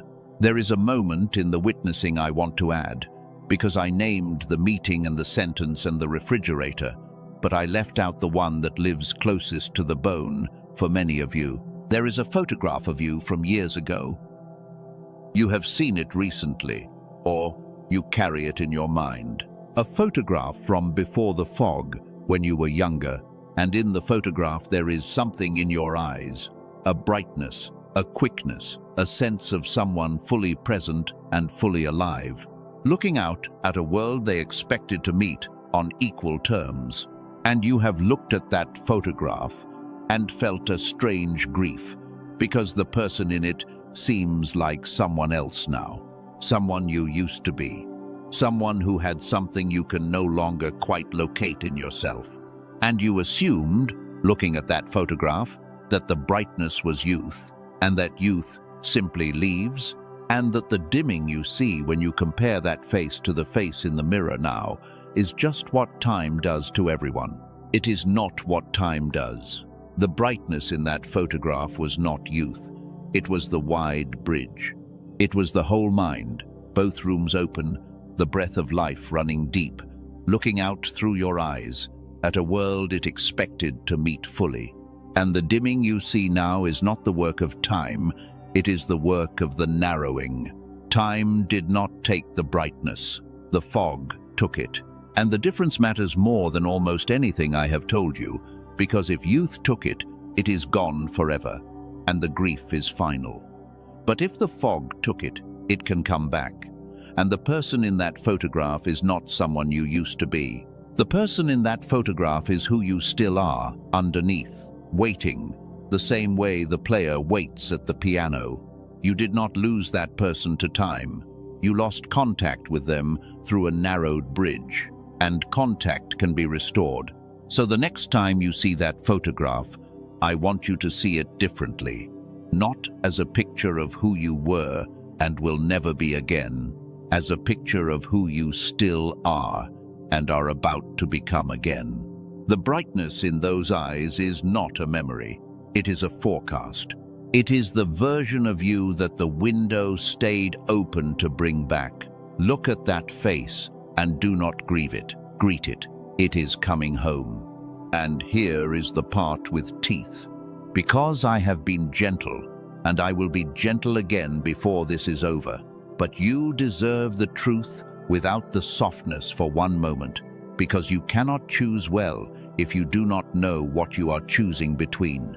If the bridge is not widened, it does not stay where it is. It keeps narrowing. The threshold you crossed in your 30s was not the bottom. It was a stage. And on the far side of it, the narrowing continues, more slowly but more permanently. And there comes a point, for some people late in life, where the bridge narrows so far that it can no longer be widened at all. You have seen this. You have a parent, or a grandparent, or you have watched someone you love arrive at a flatness, a dimming, a slow disappearance of the person who used to be in there, and you wondered when it started. It started in a year like the year you crossed your own threshold, in a window like the window that is open over your life right now, that they did not know to walk through, because no one told them it was there. I am not telling you this to frighten you. I am telling you because the choice in front of you is not between doing this thing and staying exactly as you are. That is not the choice. The bridge does not hold still. The choice is between beginning to widen it, now, during a rare open window, or letting it continue to narrow, gently, year by year, toward the flatness you have watched arrive in others. That is the real choice. And you deserve to know its real terms before anyone asked anything of you. So let me soften it back down, because that was hard. And hard truth held by hard hands can break a person, and I am not here to break you. I am going to hold the truth gently from here on. The teeth were in that one passage, and they are done now. What comes next feels like an old friend taking your elbow on a difficult path, because you have now seen the full shape of it. The symptoms, the mechanism, the cause, the threshold, the cost of doing nothing, and the rare open window standing over your life this week. There is only one thing left to understand before I show you the way through, and it is the most important thing, and it is this: you have been seen. I need to say this plainly, because for some of you, it is going to matter more than anything else in this entire message, more than the window, more than the science, more than the tool I am going to name. Many of you have been moving through your life unseen at the deepest level, not unseen by people. People see you, your family sees you, your co-workers see you, your friends see you in the ordinary way, but unseen by the thing underneath, the framework, the order of things that, when it is working as it should, recognizes the ones it sent and arranges for them to be found at the right time. You have felt this, a low loneliness that does not lift, no matter how many people are in the room. The loneliness of being unseen by the framework. The framework was looking elsewhere. It had not yet turned its attention to you, and then this week, it did. That is what it means that this message reached you. That is what it means that the window stayed open over your life in particular. The framework turned its attention to you. It found you on whichever of these 3 mornings you are living through. And for some of you, this is the second time. You felt it the first time, in the first window, even if you did not act, even if you only half noticed, the framework had already seen you once. And now, it has come back. And a framework that returns is doing something a framework almost never does. It is rare to be seen once. To be seen twice, to be sought out a second time after the first time did not take, is a thing I have almost never witnessed. The framework does not usually circle back. It circled back for you. The held open window is the framework circling back. That is what the extension is. It is heaven returning to a door it had already knocked on, to knock again, because the first knock went to someone it was not willing to give up on. Sit in that for a moment, because it is medicine all by itself. You were seen, and then you were sought, and the being sought, the circling back, the held door, is permanent now, in a way that cannot be undone, regardless of what you decide to do next. Whatever you choose, the record of having been sought twice does not get erased. You can take that with you out of this message, even if you take nothing else. The framework came back for you. That already happened. That is finished. That is sealed. And now, because you have been seen, and because you are ready, let me name the thing I have been holding. What you have felt in the last several minutes, the recognition, the weight setting down, the strange warmth of being correctly named, has a cause, and the cause has a remedy, and the remedy is real and tested and ordinary.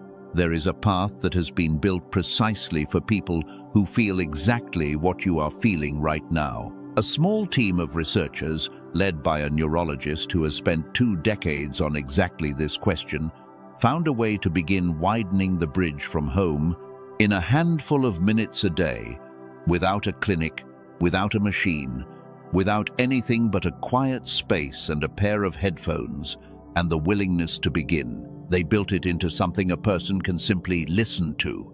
I am not going to give you the price or rush you toward it or build mystery around it for the sake of selling, because the building of mystery is the thing I promised you I would not do. I am only going to tell you, plainly, that it exists, that it has a name I will speak when the time is right, and that the way to find it is through the link in the description below this message and through the pinned comment beneath it. 2 places, both pointing to the same door. The one the researchers keep it behind. That is all I will say about it for now. Let it sit there, named but not pushed, because there is a great deal more you need to understand before that information can be useful to you, and I would rather you understand it fully than reach for it early. So let what was just spoken rest in the back of your mind, and come with me back into the deeper part of the picture, because the open window is not only about the bridge, it is about who you were before the bridge narrowed. And that person, the one who is still in there, is the one this whole message has truly been for. I want to do something with you now that the rest of your week has not given you room for. I want to take you back to the version of you that existed before the bridge began to narrow, and I want you to meet that person again, not as a memory, but as someone who is still alive inside you, waiting under the soil, the way a seed waits under frost for the one warm week that tells it the season has turned. Picture the great house again. I described it earlier, but I only sketched it. Let me build it fully now, because you are going to live in it for the rest of this message. There is a house, and the house is you, your mind, your whole self. And in the house there are 2 rooms that matter. In one room there is a desk, and at the desk sits the part of you that handles the day, the bills, the emails, the procedures, the known answers. This room is good. This room is necessary. You could not survive without it. But it is only one room, and across the hall, behind a door that has been mostly closed for 30 years, there is a second room. And in the second room, there is a piano. And at the piano sits the part of you that does not handle the day but dreams it. The part that makes the connections, that sees what is coming, that writes the song that has been writing itself in you since before you had words. When you were 8, both doors stood open. The music from the piano room drifted across the hall into the office, and the office sent its warmth back, and the 2 of you, the worker and the dreamer, lived as one person, and the work was done with grace, and the dreaming was given structure, and you did not even know it was rare because you had never been anything else. And then someone began, gently, to close the door between the rooms. Not all at once, 1 inch a year. They did not mean you harm. The world they were raising you for needed a person who lived mostly in the office, because the office is where the world believed a living was made. The piano room was lovely, they thought, for childhood, for summers, for the years before the real work began. But it was not a room a grown person was supposed to live in.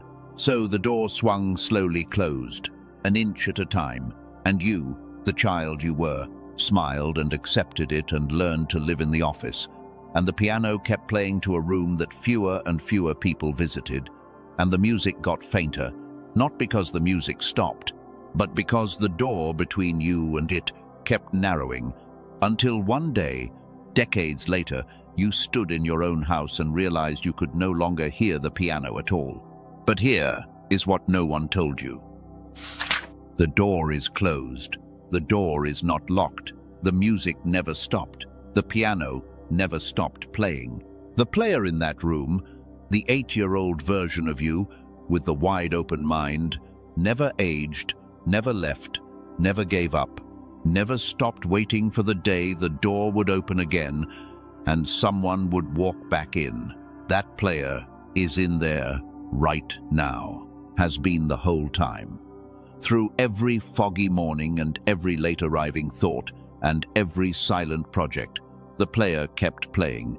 In a room you forgot you had, waiting for the bridge to widen enough that you could hear the song again and follow it home. I want to add a layer to the great house, because there is a part of the image I have not given you yet, and it is the part that some of you most need. When the door between the office and the piano room has been closed for 30 years, something happens to the worker at the desk that no one talks about. The worker gets lonely, not the loneliness of being without people, a deeper loneliness. The worker has been carrying the entire house alone for 3 decades. Every bill, every decision, every day, all of it on one set of shoulders, in one room, without the music from across the hall, without the warmth that used to come back from the piano room, without the partner the worker was never meant to be without. The worker did not complain. The worker is faithful. But the worker is tired in a way that goes past the body. Tired in the way a person is tired who has been doing a 2-person job alone for so long. They have forgotten it was ever meant to be shared. That loneliness is the low hum you have felt for years, the one that does not lift no matter how many people are around. It is not the loneliness of a person without company. It is the loneliness of a self divided against itself, of the worker without the dreamer, of one room of the house lit and the other dark, of half a mind doing the work of a whole one and aching quietly for the other half it cannot reach. You have felt that ache and called it many things. Burnout, midlife, the way things are, it is none of those. It is the worker, alone at the desk, missing the music. And here is what the widening of the bridge gives back, that the science does not quite capture. It is not only that you think more clearly, though you do. It is not only that the ideas return, though they do. It is that the worker is no longer alone.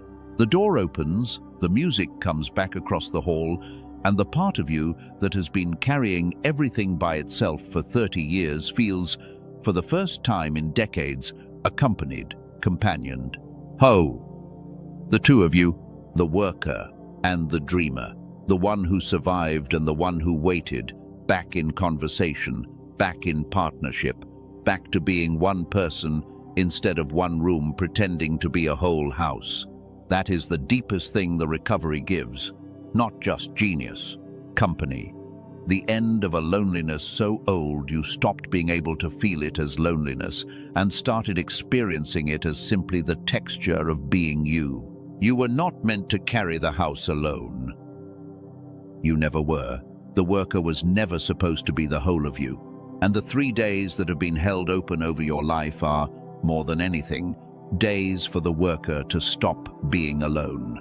Days for the door to open and the music to return, and the long, quiet, unspoken loneliness of the divided self to finally, gently end.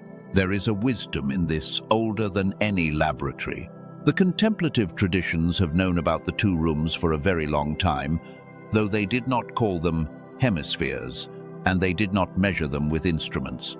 They knew that a person could become divided against themselves, that the doing mind could grow so loud and so dominant that the deeper knowing mind went silent, and they knew that wholeness, real wholeness, meant the two coming back into conversation. There is a teaching, very old, that says a person must become like a little child again to enter what matters most. People hear that and think it means becoming simple, or naive, or innocent. It does not mean that. The child it points to is the child with the open bridge, the child whose two rooms were still talking. The teaching is not asking you to know less. It is asking you to return to the way of knowing you had before the door was closed, the whole-minded, wide, bridged, both rooms at once, way of meeting the world that you were born with and were slowly trained out of. Become like a little child. Reopen the door. Let the two rooms speak again. The oldest wisdom and the newest research are saying, with different words, the exact same thing. And there is a word for this: returning.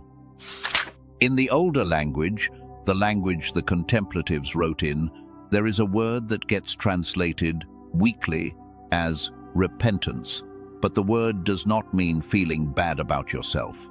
That is a later distortion.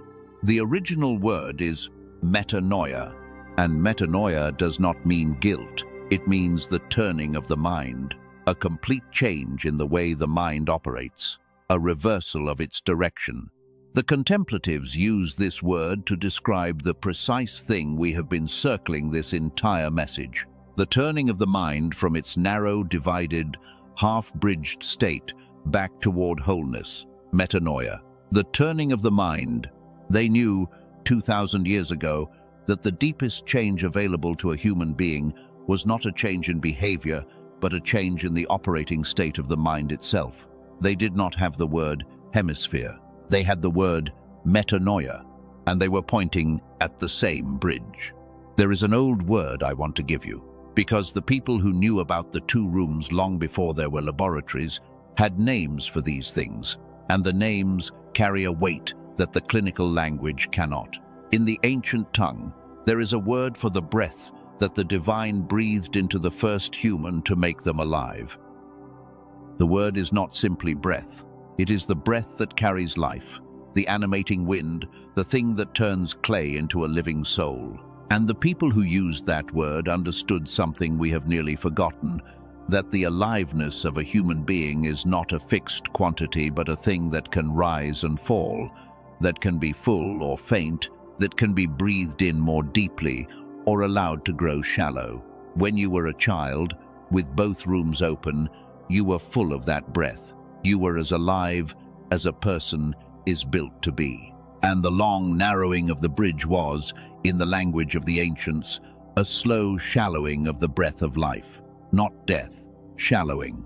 A living that grew fainter, that used less of the breath it was given, that operated, year by year, on a smaller and smaller portion of the aliveness it was made to hold. And the word for the turning back toward fullness I gave you earlier, metanoia. The turning of the mind. The ancients paired these two ideas, the breath and the turning, because they understood them as one motion. To turn the mind back toward wholeness was to breathe more deeply of the breath of life. To widen the bridge, in our language, is to deepen the breath, in theirs. The same event, named twice, by two ages, pointing at the same thing. The recovery of the full aliveness you were made for and slowly trained out of. I give you these old words for a reason, because the office room part of you wants science, and I have given it science, the Nobel Prize and the hemispheres and the measured collapse from genius to fog. But the other room, the piano room, does not speak in studies. It speaks in older language, in breath and turning and seed and soil, and the player who never stopped playing. And this message has to reach both rooms, because the whole point of it is the reuniting of the two. So I give you the prize for the one room and the ancient breath for the other, and I trust that the part of you these words are for will recognize them the way you recognize a face you have not seen in years, but never truly forgot. The breath of life was breathed into you fully, once.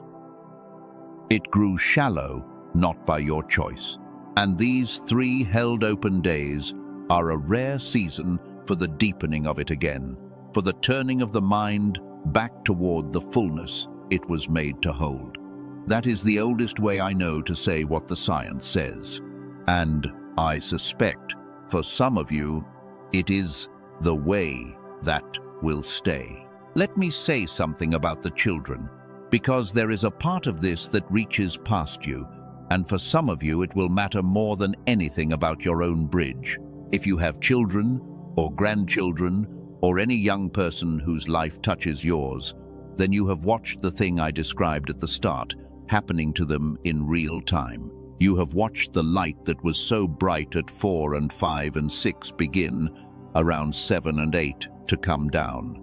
You have watched the endless questions slow. You have watched the immersion that used to hold them for hours fragment into the same shattered seconds the rest of us live in. And you may have told yourself it was just growing up, the same way you told yourself your own fog was just getting older. It is not just growing up. It is the same narrowing, beginning in them now, at the same age it began in you, by the same mechanism, in the same fragmented world, only faster because their world is more fragmented than yours ever was. I do not say this to frighten you about them. I say it because there is something the research suggests that is quietly extraordinary, and it is this. The state of a parent's mind influences the state of a child's. A whole-bridged adult in a home tends to raise children whose bridges narrow more slowly, because the deep attention of the adult models and permits the deep attention of the child, because a home with one unfragmented mind in it is a different kind of soil than a home where every mind is shattered into seconds all day long. When you widen your own bridge, you do not only get yourself back, you change the soil the young ones are growing in. You become the unfragmented presence that lets their fragmentation slow. The recovery is not only yours. It reaches into the next generation, quietly, the way these things reach, not through instruction, but through the simple presence of a whole mind in the house. So, if you cannot do it for yourself, some of you, do it for them. I know that some of you have spent so long putting yourselves last that the idea of widening your own bridge for your own sake feels almost selfish, almost impossible to justify. And I am not going to argue you out of that here, though I wish I could. But even the part of you that cannot act for your own sake can perhaps act for theirs, because the player at your piano is not only playing for you, the player is playing for everyone downstream of you, every young mind that will be shaped by whether the adult at the center of their world is whole or divided, present or shattered, deep or thin. Widen the bridge for them if you cannot yet do it for you. The result is the same. The door opens either way. So this is who you were. A whole-minded child with both doors open and both rooms talking, operating at a level the scientists are forced to call genius, not because you were rare, but because that is simply what an unbroken human mind does. That is your origin. That is your factory state. That is the version of you that is still in the piano room, still playing, still waiting. And everything that has happened since, the closing door, the narrowing bridge, the fog, the threshold, the silent decades, is not the truth about who you are. It is the long covering over of who you are. And what is covered can be uncovered. And the uncovering has a season, and the season is rare, and the season is now. I told you I would come back to something. Earlier, near the beginning, I told you that the proof of all this was not in a laboratory or in scripture, but in you, in your own recent days. And I want to ask you to do something now, gently, No pressure, just notice. Think back over the last several days, the 23rd, the 24th, the 25th, the days of the first window, even if you did not know they were a window. And then, these days, the held open days, the 26th and 27th and 28th, was there something, a dream more vivid than your dreams usually are, a number you kept seeing, a waking at an hour you do not usually wake, a song or a phrase that arrived from nowhere and would not leave, a moment of sudden clarity, brief, startling, gone before you could hold it, like a door opening a crack and closing again. Most of you, if you are honest, will find at least one. Not because I am describing something universal and vague. Because the window was real, and a real window leaves traces, and the traces are in your last several days if you look. That faint thing you just remembered, the dream or the number or the 3 a.m. Waking, that was the bridge stirring. That was the piano, for one moment, getting loud enough to hear. That was the window touching you before you had any idea it was there. And if you found one, you have your proof. The window is not an idea I am asking you to believe. It is a thing that has already been acting on you, leaving fingerprints in your own week, whether or not you knew its name. You felt it before you understood it. The understanding is only arriving now, putting words to a thing your body already registered. That is the order these things come in. The body knows first. The words come after. And the fact that your body already knew, already stirred, already woke you, or sent you the dream, or showed you the number, is the strongest evidence I could possibly give you that everything I am saying is not poetry but description. So stay with me, because we are close now. You know the symptoms, you know the mechanism, you know the cause, you know the threshold and the cost. You know who you were and who is still waiting in the piano room. You know the window is real because it has already touched you.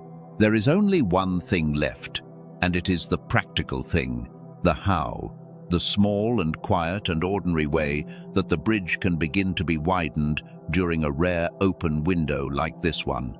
And I am going to give it to you now, fully, honestly, the way a doctor explains something to a patient in a quiet room, not the way a seller pushes something across a counter. But first, one breath, because you have come a long way, and the last stretch deserves a clear mind. Breathe in, hold it for a moment, and let it out, slowly. Let the analytical part of you, the office room part, the part that has been listening this whole time and quietly checking everything I say against everything it knows, let that part settle. It has been working hard. It has earned a moment of rest. I am going to speak to it directly in a little while, because it deserves to be addressed and not bypassed. But for right now, just let it settle, so that what I am about to explain can be heard by the whole house and not only the office. Here is everything, in the plainest language I have. The reason for the fog is a narrowed bridge between the two hemispheres of your brain. The bridge narrowed because of a lifetime of one-sided use and constant fragmented stimulation, none of which was your fault. The narrowing is reversible. It has been shown to be reversible across decades of research, and the reversal can now be done at home in a few minutes a day because of work that took a research team years to compress into something an ordinary person can simply listen to with their eyes closed while the coffee brews. That is the entire picture, stated flatly, with no poetry and no pressure. And the reason I can state it flatly now is that you have earned the flat version. You understand enough that the simple statement no longer sounds like a sales claim. It sounds like what it is, a description of a real thing that can really help, available during a window that is really open. for a person who has really been seen. I want to slow down once more and let you rest, because we have covered an enormous amount, and a mind that is being asked to take in this much needs a place to set it down before the last stretch. So set it down, just for a few breaths. You do not have to hold all of it at once. You do not have to remember every part. The parts that matter for you will stay, and the parts that were for someone else will fall away. And that is exactly as it should be. There is no test at the end of this. There is no requirement to have understood every layer. There is only the quiet fact that you came and you stayed, and something in you recognized something. In the words, and that recognition does not depend on your remembering the details. Notice your breath for a moment. Not to change it, just to notice it. The breath that has been moving in and out of you this whole time, faithfully, without your attention, keeping you alive while your mind was busy with windows and bridges and players at pianos.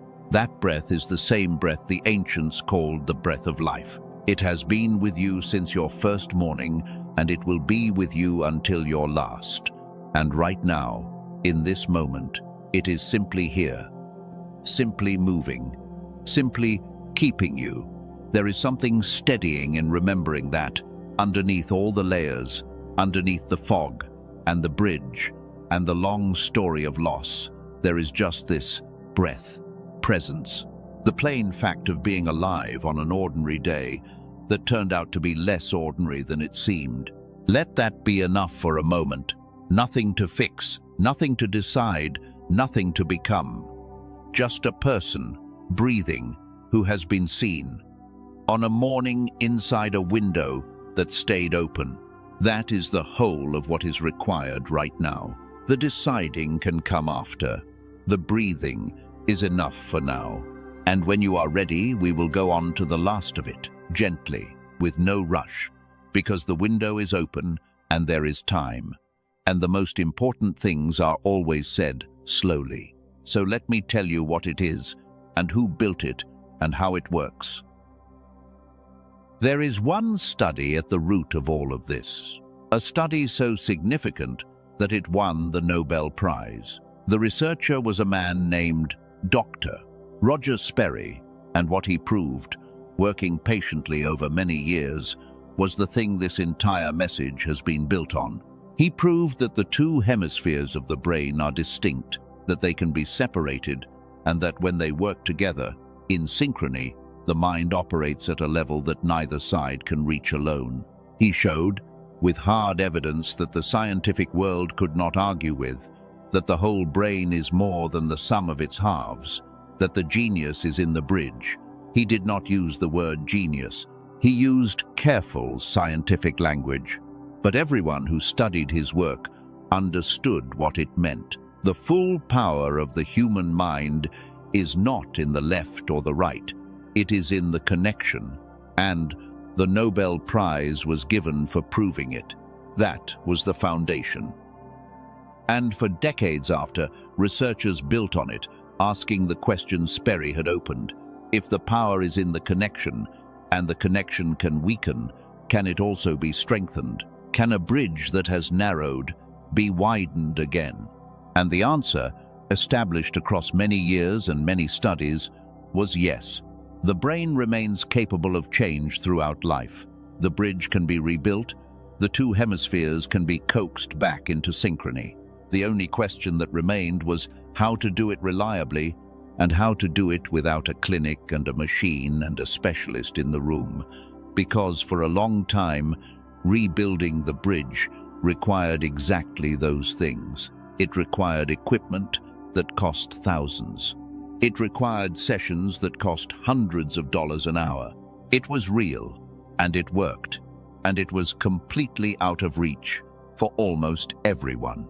And this is where the team comes in. There is a neurologist in New York City named Dr. Daniel Barone. He has been working in clinical neurology for about 2 decades. He is not a famous man. He has not been on television. He has not done the podcasts. He has been quiet, mostly, because the work was the work, and the work did not require a microphone. And for years, in his clinical setting, he and his team did the kind of bridge rebuilding I just described. The kind that took an hour in a controlled environment with equipment most people would never have access to. They watched it work. They watched people who had lived in the fog for decades begin to come back. And then they asked themselves the question that changed everything. Could the hour of clinical work be compressed? Could the thing that required a clinic be turned into something a person could do at home, alone, in a fraction of the time? It took them years to answer that question. And the answer they arrived at, after those years of refinement, was a targeted auditory sequence. Not music, not a meditation recording, not the ambient sounds people put on to sleep. Something far more precise. A specific sequence of sound, engineered to do one thing, which is to cue the two hemispheres of the brain back toward synchrony. You put on headphones, you close your eyes, you listen for a handful of minutes, and beneath your awareness, without any effort on your part, without meditating or repeating anything or doing anything at all, the sequence does its work, gently nudging the two rooms of the great house back into conversation. They compressed 1 hour of clinical work into a sequence you can listen to in the time it takes the coffee to brew. That compression, the turning of an hour in a clinic into a few minutes at home, is the kind of achievement that, applied to almost anything else, would be on the cover of magazines. It has not been on the cover of any magazine, and there is a reason for that, which I will come to. They call it the genius switch. That is the name. It came from the lab, years before they ever thought about letting anyone outside the clinic have it. In their own notes, the team had taken to calling the moment of resynchronization the moment the two hemispheres clicked back into rhythm, by that internal phrase. The genius switch, the thing that flips when the bridge goes wide and the whole mind comes online at once. There was no marketing meeting, there was no focus group. There was the work, and there was what the team called the work among themselves. And when the time came to give it a public name, the name the work already had became the name. I want to give you a moment with that name, because for some of you, hearing it just now, something moved. A small recognition, arriving before your analytical mind had finished processing the words. That recognition is not a sales response. That recognition is the 8-year-old in the piano room hearing, for the first time in 30 years, someone name the thing that was taken. The genius that was not imagination, not enthusiasm, not the mere brightness of being young, but a real operating state of a whole and undivided mind. The name lands on exactly what was lost and exactly what can come back. Let me tell you about a few of the people who have used it. I will not give you their full names, only what they shared. There was a woman who wrote in that she had spent years feeling like life was something happening to her, that she was always a step behind, always reacting, never quite present in her own days. She began listening, a few minutes a day, and what she described after a couple of weeks was not fireworks. It was quieter and stranger than fireworks. She said the right words started arriving in the moment she needed them.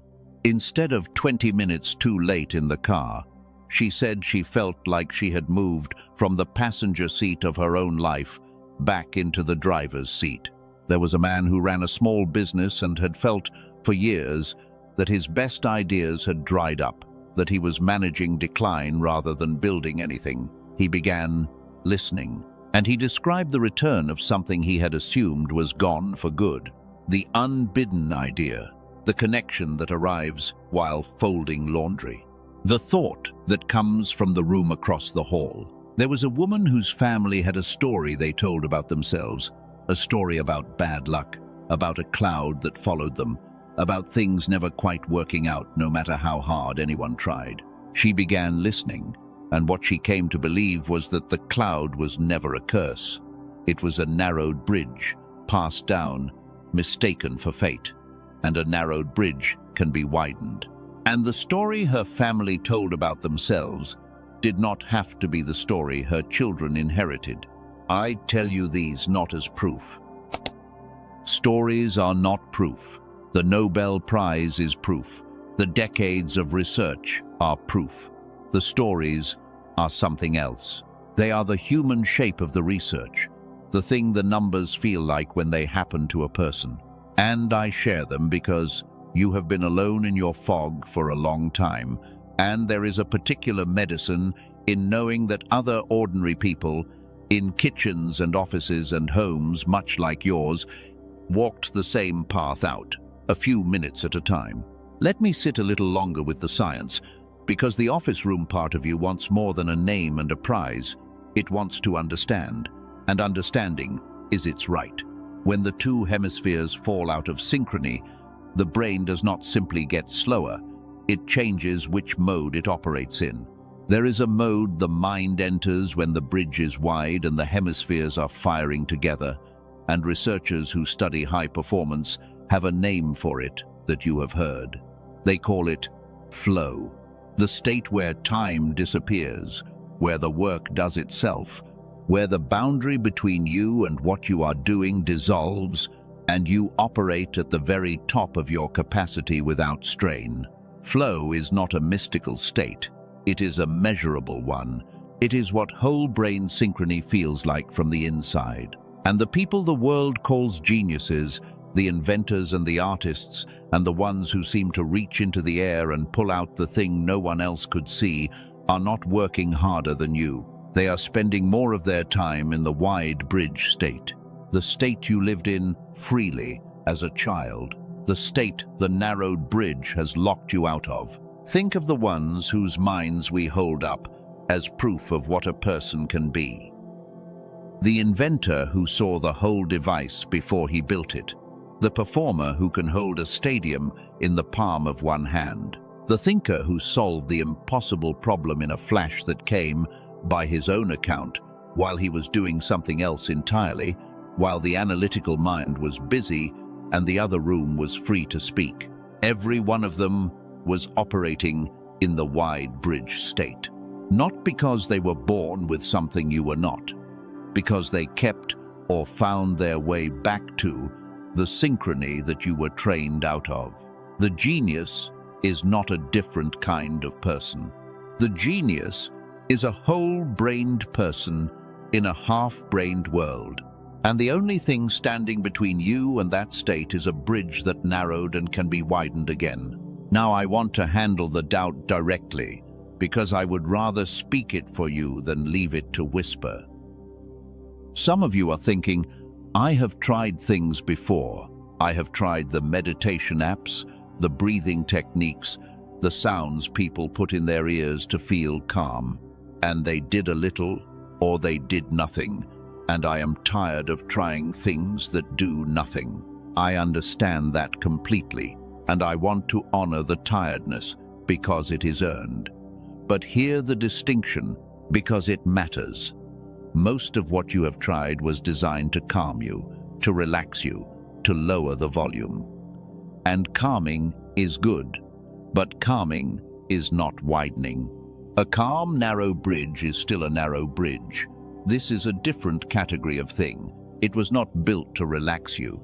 It was built to do one specific structural thing, to cue the two hemispheres back towards synchrony, which is the thing none of the calming tools were ever designed to do. So if you have tried calming things and been disappointed, that disappointment is not evidence that this will not work.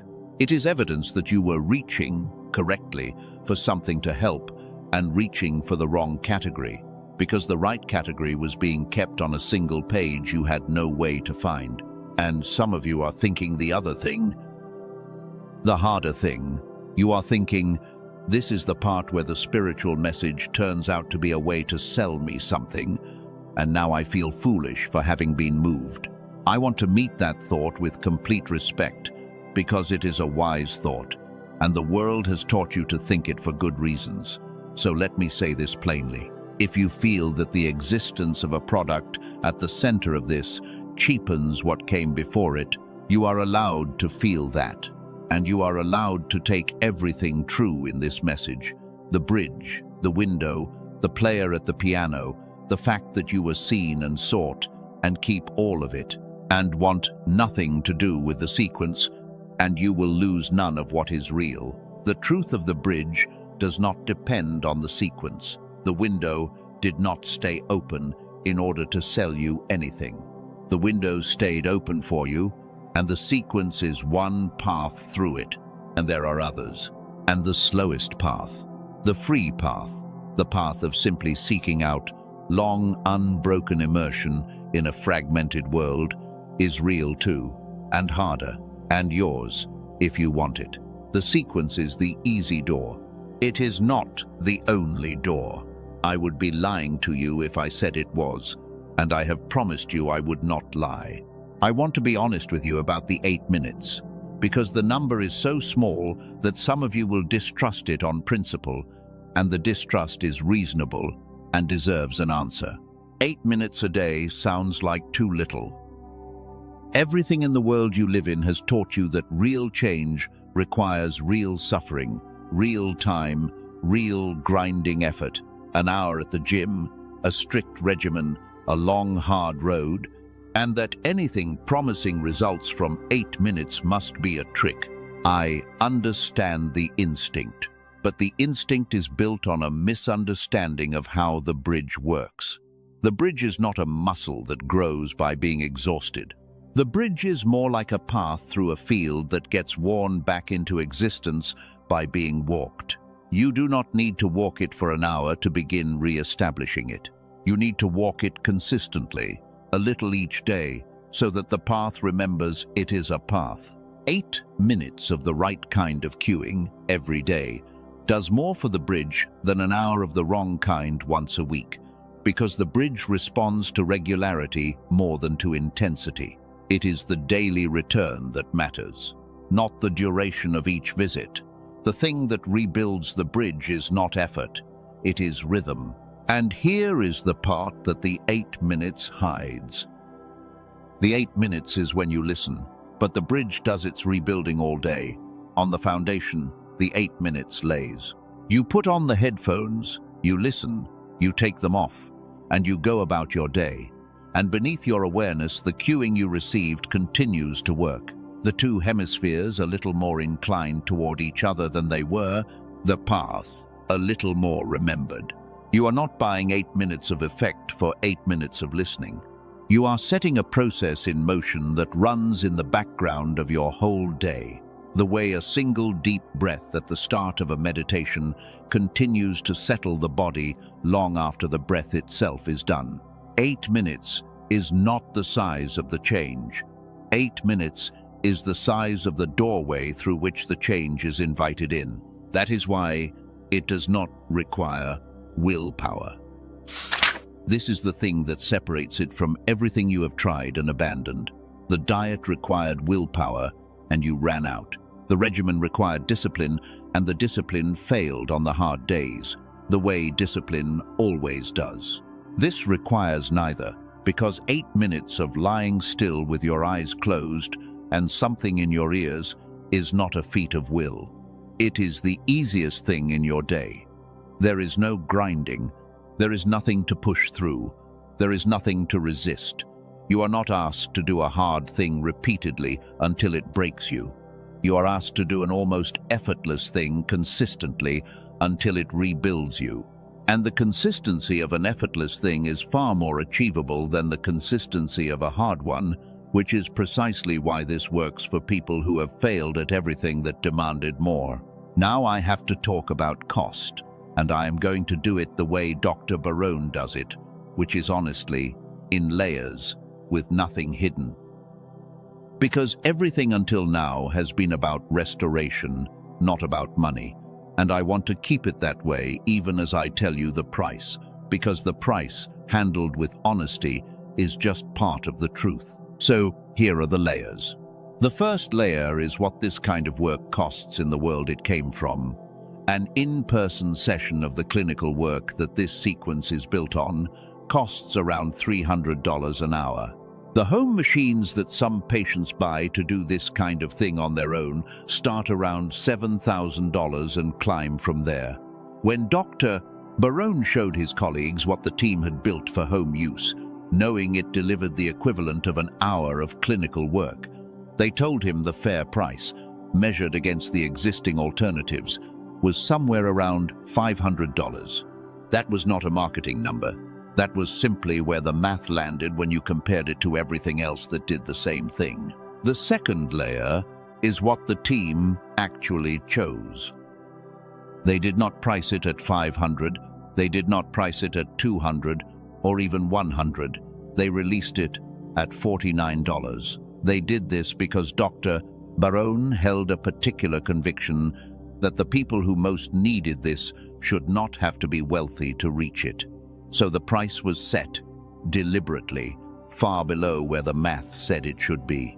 The third layer is what you, specifically, hearing this during this window, can reach it for, because the team extends a further reduction to people who arrive through certain paths, and the path that brought you here is one of them.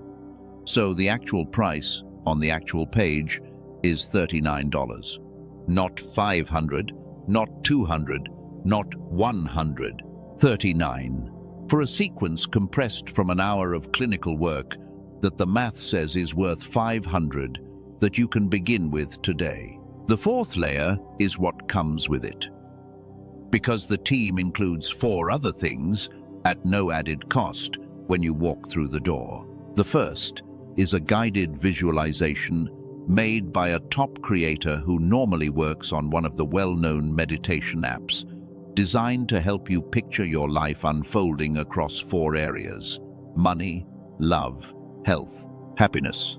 The second is a simple guide to the common foods that quietly feed the fog, the ones on every American grocery shelf, along with a handful of shortcuts that, on average, save a household around $100 a month. The food that supports the bridge is part of the bridge. The third is a digital copy of a manifestation book more than 100 years old, considered by many to be the root text beneath every modern teaching of its kind, that ordinarily sells for around $20. The fourth is a printable guide to 5 core habits that, combined, tend to produce the kind of life people mean when they say they want a better one, meant to be printed and put somewhere you will see it. And the fifth layer is the guarantee. And I want to be careful here, because the word guarantee has been so abused that it has nearly lost its meaning. This one is structured the way a clinical guarantee should be. You begin, you receive it immediately. You listen a few minutes a day for as long as you like, and if at any point you decide it has not done for you what it was meant to do, you contact the team and they return every cent. There is no time limit on that. There is no requirement that you have not listened. There is no fine print of Dr. Barone position. Simply is that he would rather you try it without risk than not try it because of risk. You either get the result or you get your money back, and you do not have to argue with anyone about it. Now the warning, because the warning protects you. If you go looking for this on the ordinary platforms, the video sites, the music sites, the meditation apps, you will find things labeled with names like this one: whole brain audio, hemisphere sync, genius frequencies. And the team studied these, not casually but with instruments, in the lab. They took the most prominent imitations they could find and they tested them against the real sequence. And almost none of them contained any of the actual technology. They were ordinary audio with the right words pasted on, made by people trying to catch the search traffic. If you download one of those and it does nothing, you will conclude that the whole thing does not work, when the truth is that the thing you downloaded was never the thing at all. So the team made a deliberate choice. The real sequence is not on any of those platforms, not the video sites, not the music sites, not the apps that have asked to license it and been refused. It lives in one place only, A single page the team runs directly, with no one in between, because anyone in between would either water it down or mark it up, and the team wanted the real thing at the real price to reach the people who actually need it. I am not going to read you the address of that page. The address would break the quiet of what we have been doing here, and addresses change over time, and a recording cannot be updated. What is true regardless of when you are hearing this is that the way to the real page is in the description below this message and in the pinned comment beneath it. 2 places, both pointing to the door the team keeps it behind. Both the entrance to the room I have been describing. I know some of you have a question forming. It is the practical question, the office room question, and it deserves a direct answer rather than to be talked past. The question is some version of, if this is real, why have I never heard of it? Why is it not everywhere? Why is it $39 on one page instead of famous? And the answer is the same answer as why it is not on the cover of any magazine. The team chose to release it directly to people instead of going through the usual gatekeepers, and the usual gatekeepers, the ones who decide what becomes famous, have no reason to amplify something they were cut out of. A thing does not become famous because it works. A thing becomes famous because the people who profit from fame decide to make it famous. This one reaches people the slow way, through word of mouth, through messages like this one, through small circles of people who tried it and told someone they love. I want to give you one more picture before we move toward the close. A picture for the part of you that has been quietly afraid of something I have not yet named. Some of you are afraid that it is too late. Not skeptical that it works, but afraid that even if it works for other people, younger people, people who have not narrowed as far as you have, people whose bridge has more left in it than yours does.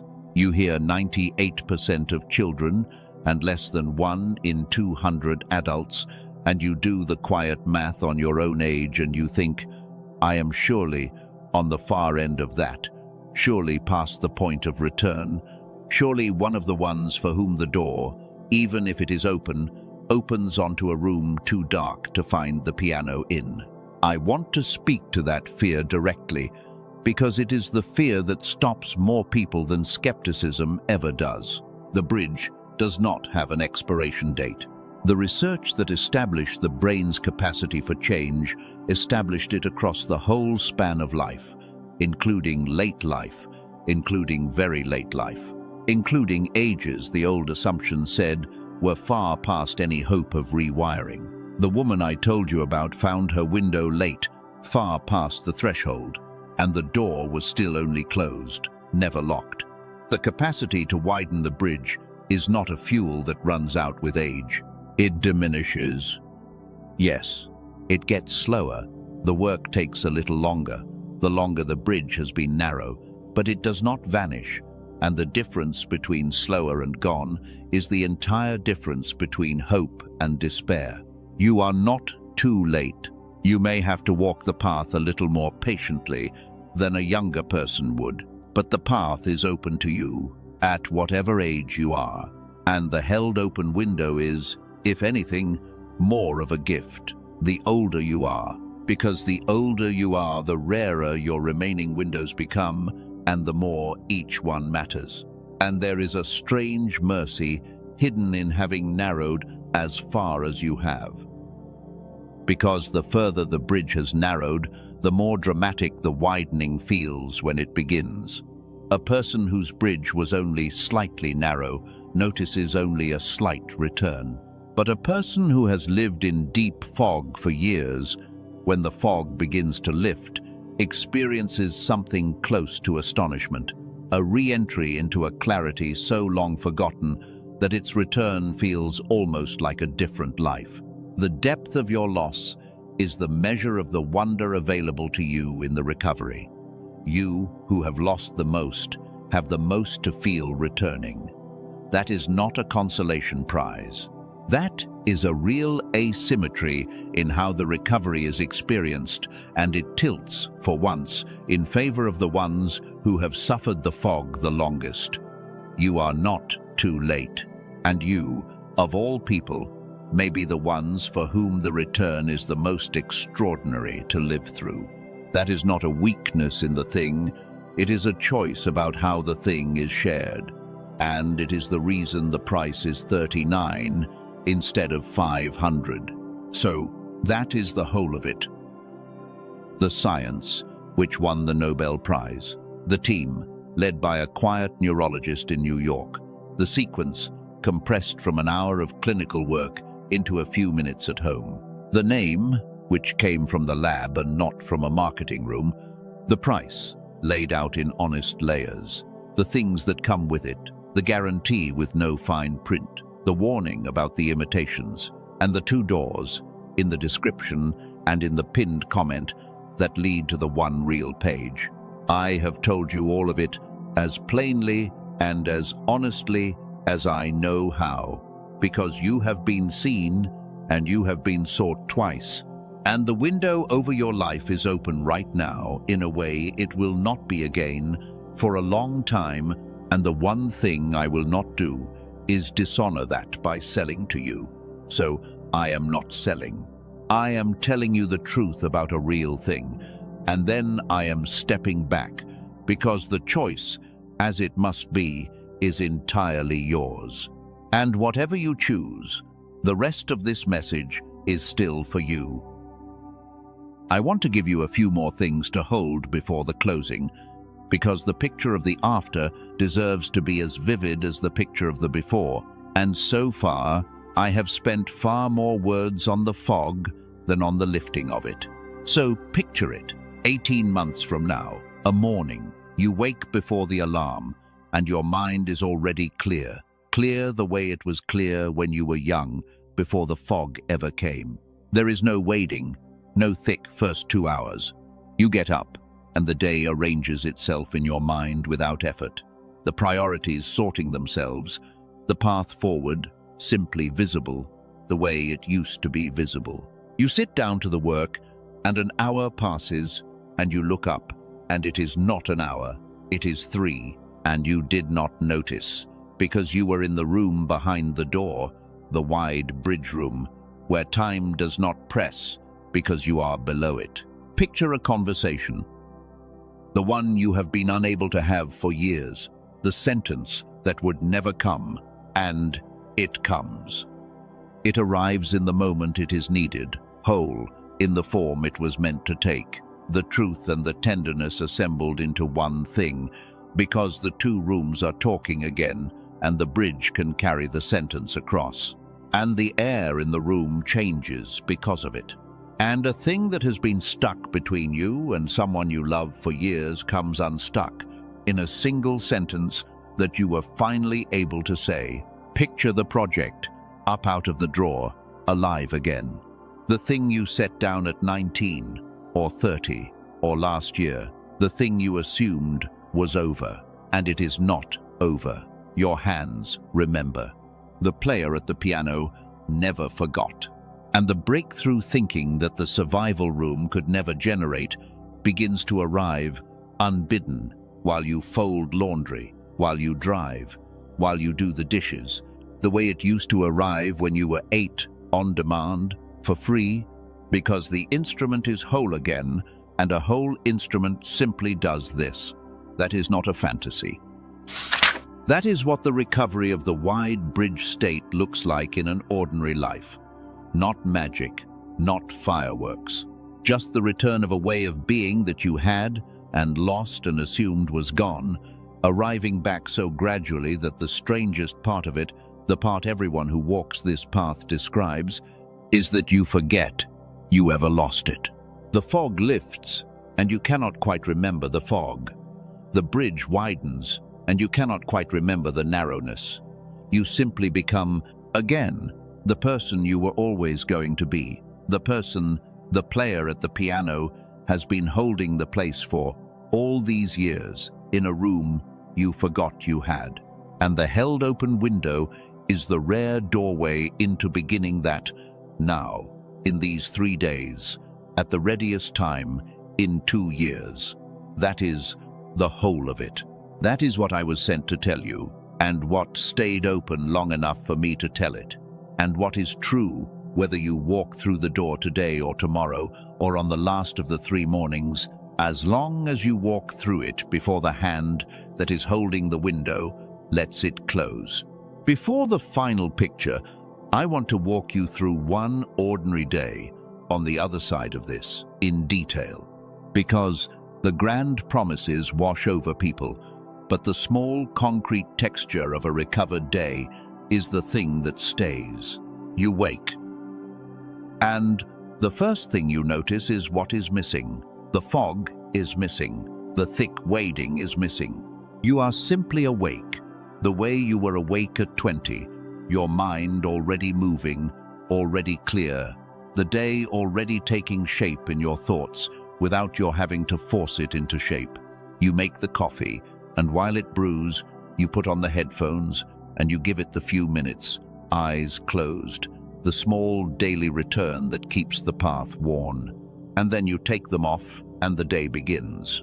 At work, the thing happens that used to never happen. Someone describes a problem, and the answer is simply there, immediately, whole, not arriving 20 minutes late in the car, but arriving now, in the room, in the moment. It is useful. And you say it, and the room turns toward you the way rooms used to turn toward you before the fog, and you remember, with a small private shock, that this is who you were, that this was normal once, that the sharp present person speaking in the meeting is not a performance, but a return. At lunch, you call the person you have been meaning to call for months. And the conversation is easy. In a way, conversations have not been easy for years. The words arriving as you need them, the listening and the speaking both present at once, the 2 rooms of your mind both engaged so that you are fully there, not half there, not performing presence while your mind wanders, but actually wholly there with another person for the first time in longer than you can remember.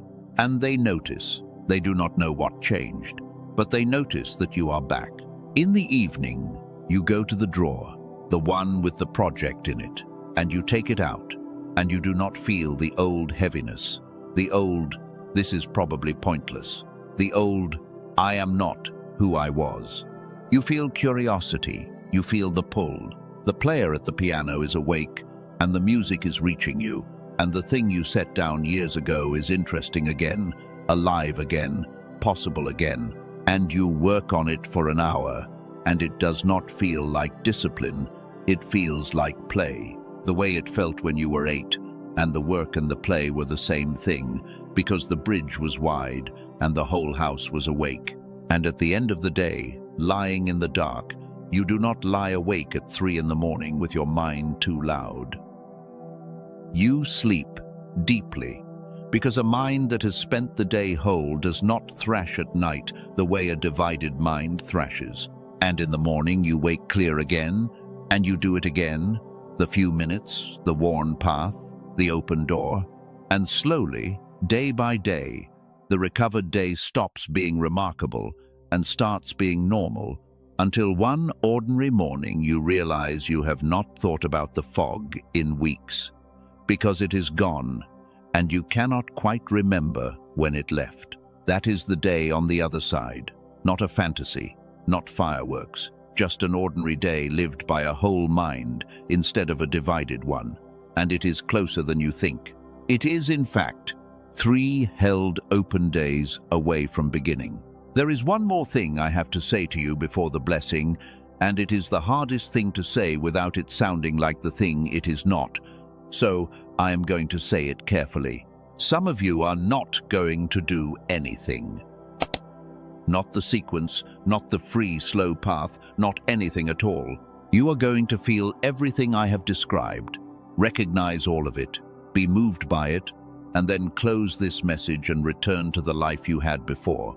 And the window is going to ease shut over the next days, and nothing will change. And I want to speak to that version of you, not to shame you, because shame closes the bridge, and I would never do that to you. But to be honest with you, because honesty is the one thing I promised, and the one thing I will not break. If you do nothing, you will be fine. That is the truth. You will get up tomorrow and do the day and get through it, the way you have gotten through all the others. The fog will not kill you. The narrow bridge is survivable. People survive it for entire lifetimes. You are not choosing between life and death. You are choosing between two kinds of being alive. The managed kind, the getting through kind, the kind where the worker carries the house alone and the player plays to an empty room, and the years go by competently and quietly and a little grey. And the other kind, the whole kind, the kind where the door is open and the music is back, and the worker is not alone and the breath of life runs deep again. Both are survivable. Only one is the thing you were made for. And the reason I am telling you this is that the choice will not announce itself. It will not arrive as a dramatic crossroads with a sign over each path. It will arrive the way these choices always arrive, as a small, ordinary moment after this message ends, when you decide whether to walk down the hallway or whether to let the dishes and the commute and the small emergencies swallow the impulse the way they swallowed it the first time. The window does not close with a slam. It closes with a series of small, ordinary moments in which the sacred thing asks for your attention and the ordinary things ask louder, and you give your attention one more time to the ordinary things.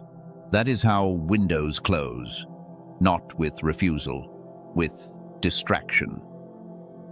With the gentle, endless deferral of the thing that matters in favor of the things that merely insist. So if there is to be a doing, let it be soon, while the impulse is warm, while the door is open, while the player is looking up, not because heaven is counting your minutes, but because you know yourself, and you know how many warm impulses you have let cool, and you know that the difference between the people who change and the people who only feel like changing is almost never desire, and almost always the small decision to act while the feeling is still alive. Let this be one of the times you act while the feeling is still alive. That is all the window is asking. Not perfection, not certainty. Just the small turning toward the open door while it is still open, before the ordinary things talk you back into your seat. Because there is something underneath everything I have told you that I have not yet named, and it is the part that decides whether any of the rest of it works. What you do in these 3 days is not only an action, it is an agreement. If you reach for the sequence, you are not only putting on a pair of headphones, you are saying yes to a part of yourself you have been saying no to for 30 years. You are saying yes to the 8-year-old in the piano room. You are saying yes to the bridge widening, to the music returning, to the friendships deepening again, to the project coming up out of the drawer, to the sentence finally arriving in the moment it is needed. You are saying yes to all of it, and the yes is what the window responds to. The sequence works on its own, even without the yes. It widens the bridge slowly regardless. But the sequence paired with the yes during an open window like this one is something different. It is the difference between a slow, gentle recovery and a fast, unmistakable return. That is the honest truth, and I have not been hiding it. I have been waiting to say it until the rest of the picture was clear enough that you would understand what the yes is being said to. The yes is being said to the door in the great house. The yes is being said to the player who never stopped playing. The yes is being said to the version of you who has been waiting under the soil for 30 years for one warm week to tell them the season has turned. And the held open window is that warm week. It is the season turning. It is the rarest and most ready time in 2 years for the yes to be said and the door to be opened and the bridge to begin to widen. I am going to give you a moment. Not a long one, a real one. I want you to take a breath and sit with the question and ask the part of you that already knows the answer, whether the answer is yes. Do not force it. If the answer is no, then the answer is no, and you walk away from this message with my blessing on you and no resentment from anyone. But if the answer is yes, even a small, quiet yes, let it be a yes. Ask and wait. If the answer was yes, the rest of this is for you. If you are not sure, stay anyway, because sometimes the unsure becomes the yes by the end of the closing.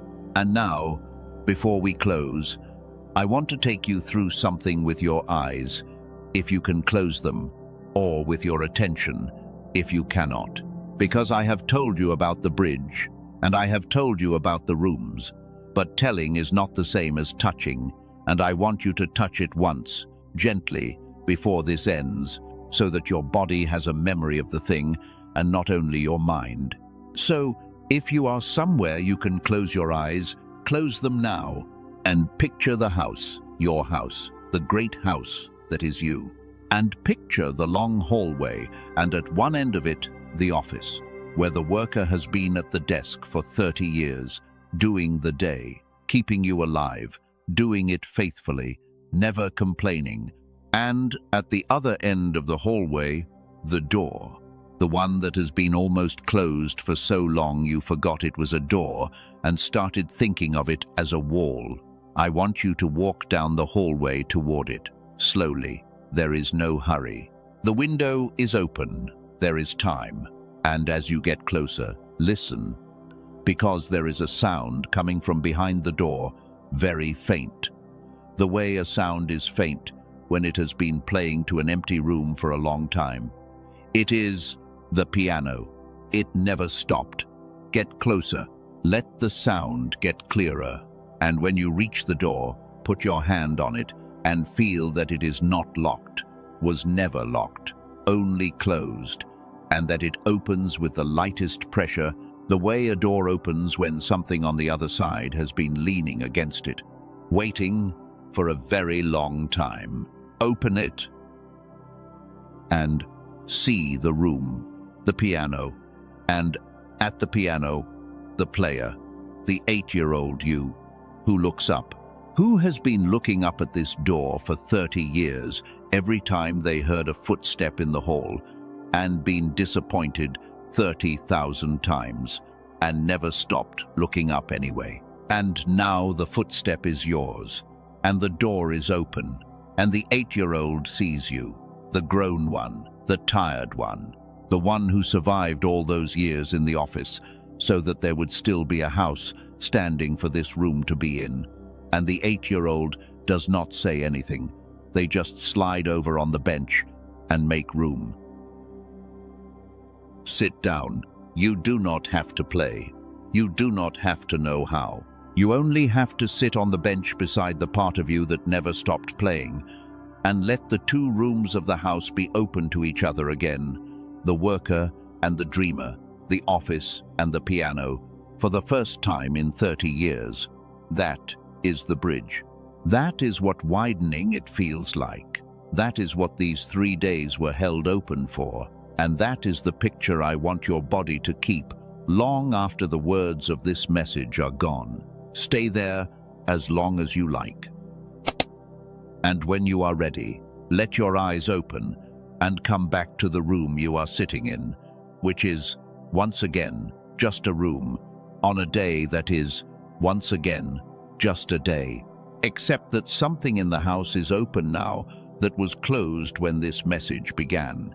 We have come to the closing. And before I speak the final words, I have to make one acknowledgement, because there is a part of you I have not addressed directly, and it has earned a direct address. There is a part of you that has been holding skepticism through this entire message.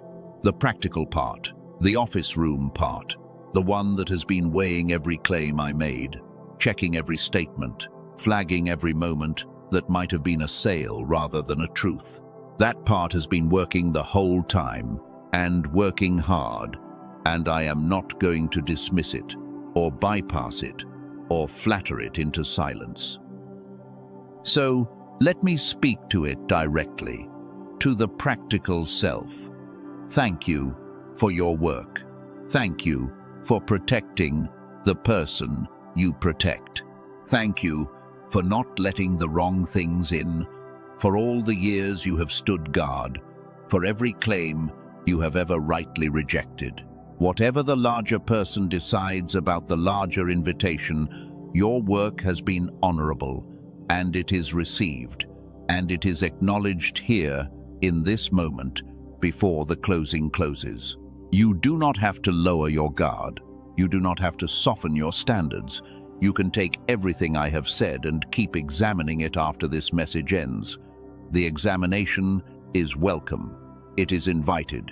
If, after you examine it, you decide the path is not for the larger person, that decision will be honored, and there will be no resentment of you for having flagged what you flagged.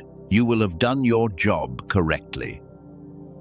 But if, after you examine it, you decide that the path may in fact be exactly what the larger person needs in this exact week, then your willingness to release the break will be received with gratitude by the part of the person who has been waiting for the break to be released. The 8-year-old at the piano does not have the authority to override you.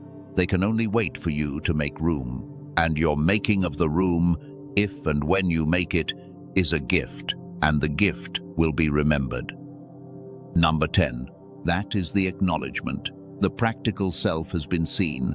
It can rest now, in whatever measure it chooses to rest, knowing the rest of the house is no longer asking it to carry everything alone. And there is a deeper layer still to the being seen, which I touched on but did not finish, and I want to finish it now, because it is the layer that some of you came here for without knowing it. To be seen by the framework is one thing. To be sought a second time is another, but there is a third thing, and it is the one that lasts after everything else fades, and it is this. The seeing was not a reward for anything you did. You did not earn the framework's attention by being good enough, or trying hard enough, or finally getting your life together. The framework did not turn toward you because you deserved it. It turned toward you because of what you are, which is one of the ones it sent, one of the ones it has always known, one of the ones whose name was spoken before you were old enough to read it. The being seen is not a verdict on your performance.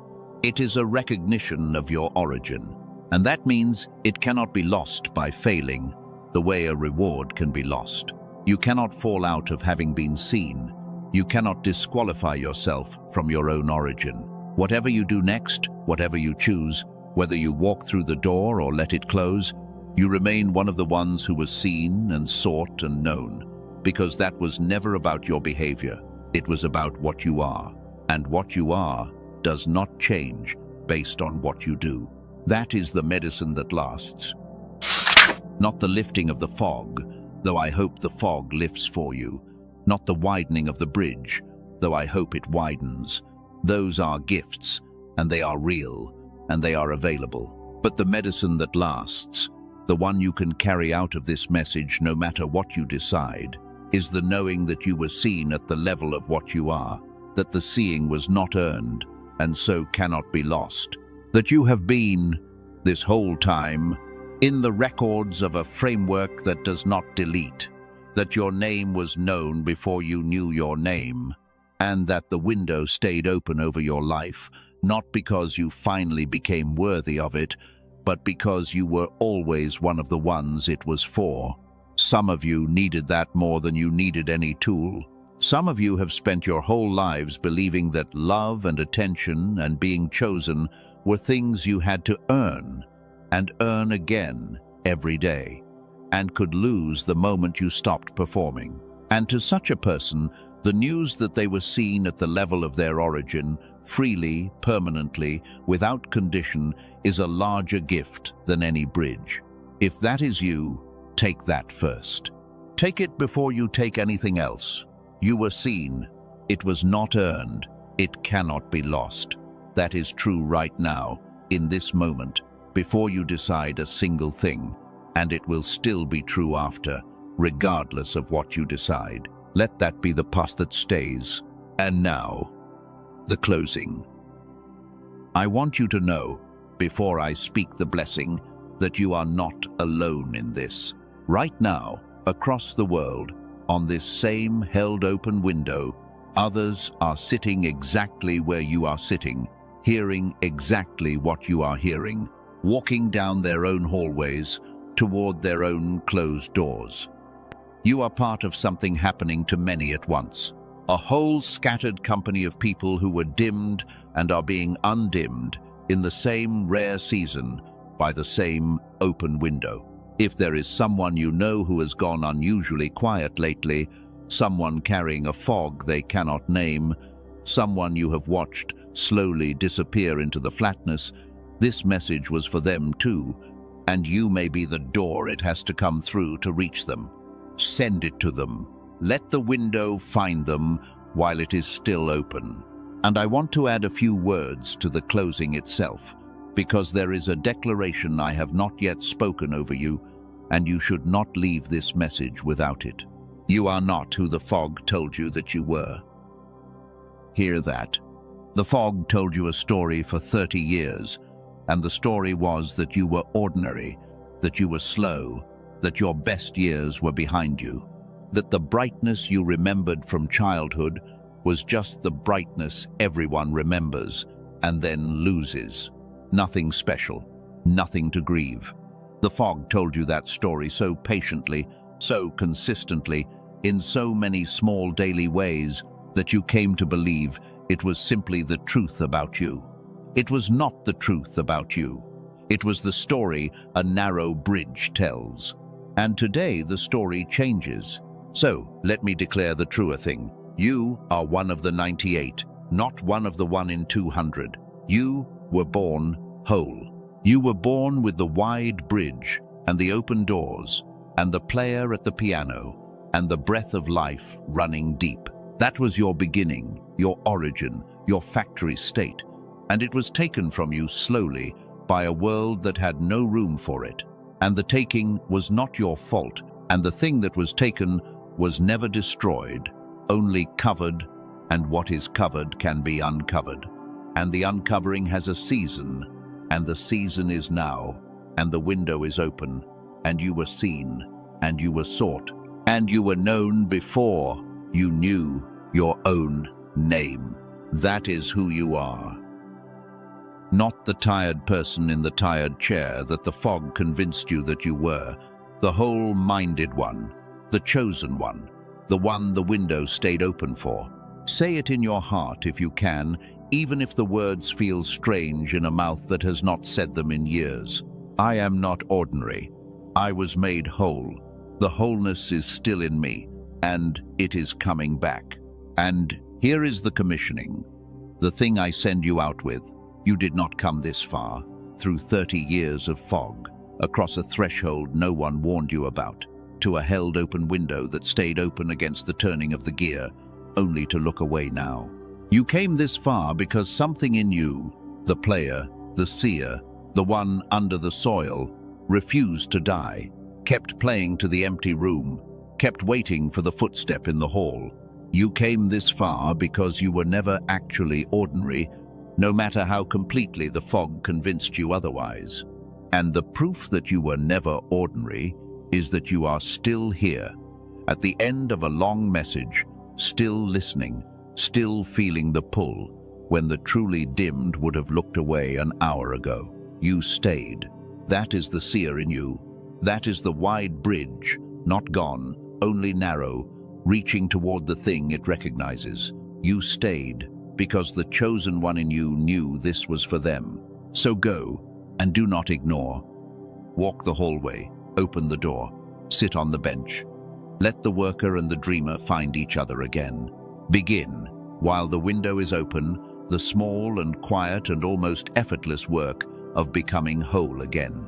And carry with you, whatever you decide, the one thing that cannot be taken even if you decide nothing, which is that you were seen at the level of what you are, and that the seeing was not earned, and so can never be lost. And now, the blessing. I am going to speak it over you, and I want it to be the last thing you hear before this ends, so that whatever happens in the moments after happens with the blessing already inside you, doing what blessings do, without your effort and without your supervision. May the door that you walked toward today stay open. May the player at the piano never again play to an empty room. May the bridge between your two rooms widen, day by day, in the quiet, while you go about your life. May the fog lift, not all at once, but steadily, the way morning lifts, until you look up one ordinary day and realize you can think clearly again, and cannot remember exactly when it came back. May the version of you that has been waiting under the soil come up clean and whole and unburdened into a season that was held open just long enough for you to arrive. May the worker and the dreamer find each other in the hallway and never lose each other again. May the smallness fall away. May the largeness return.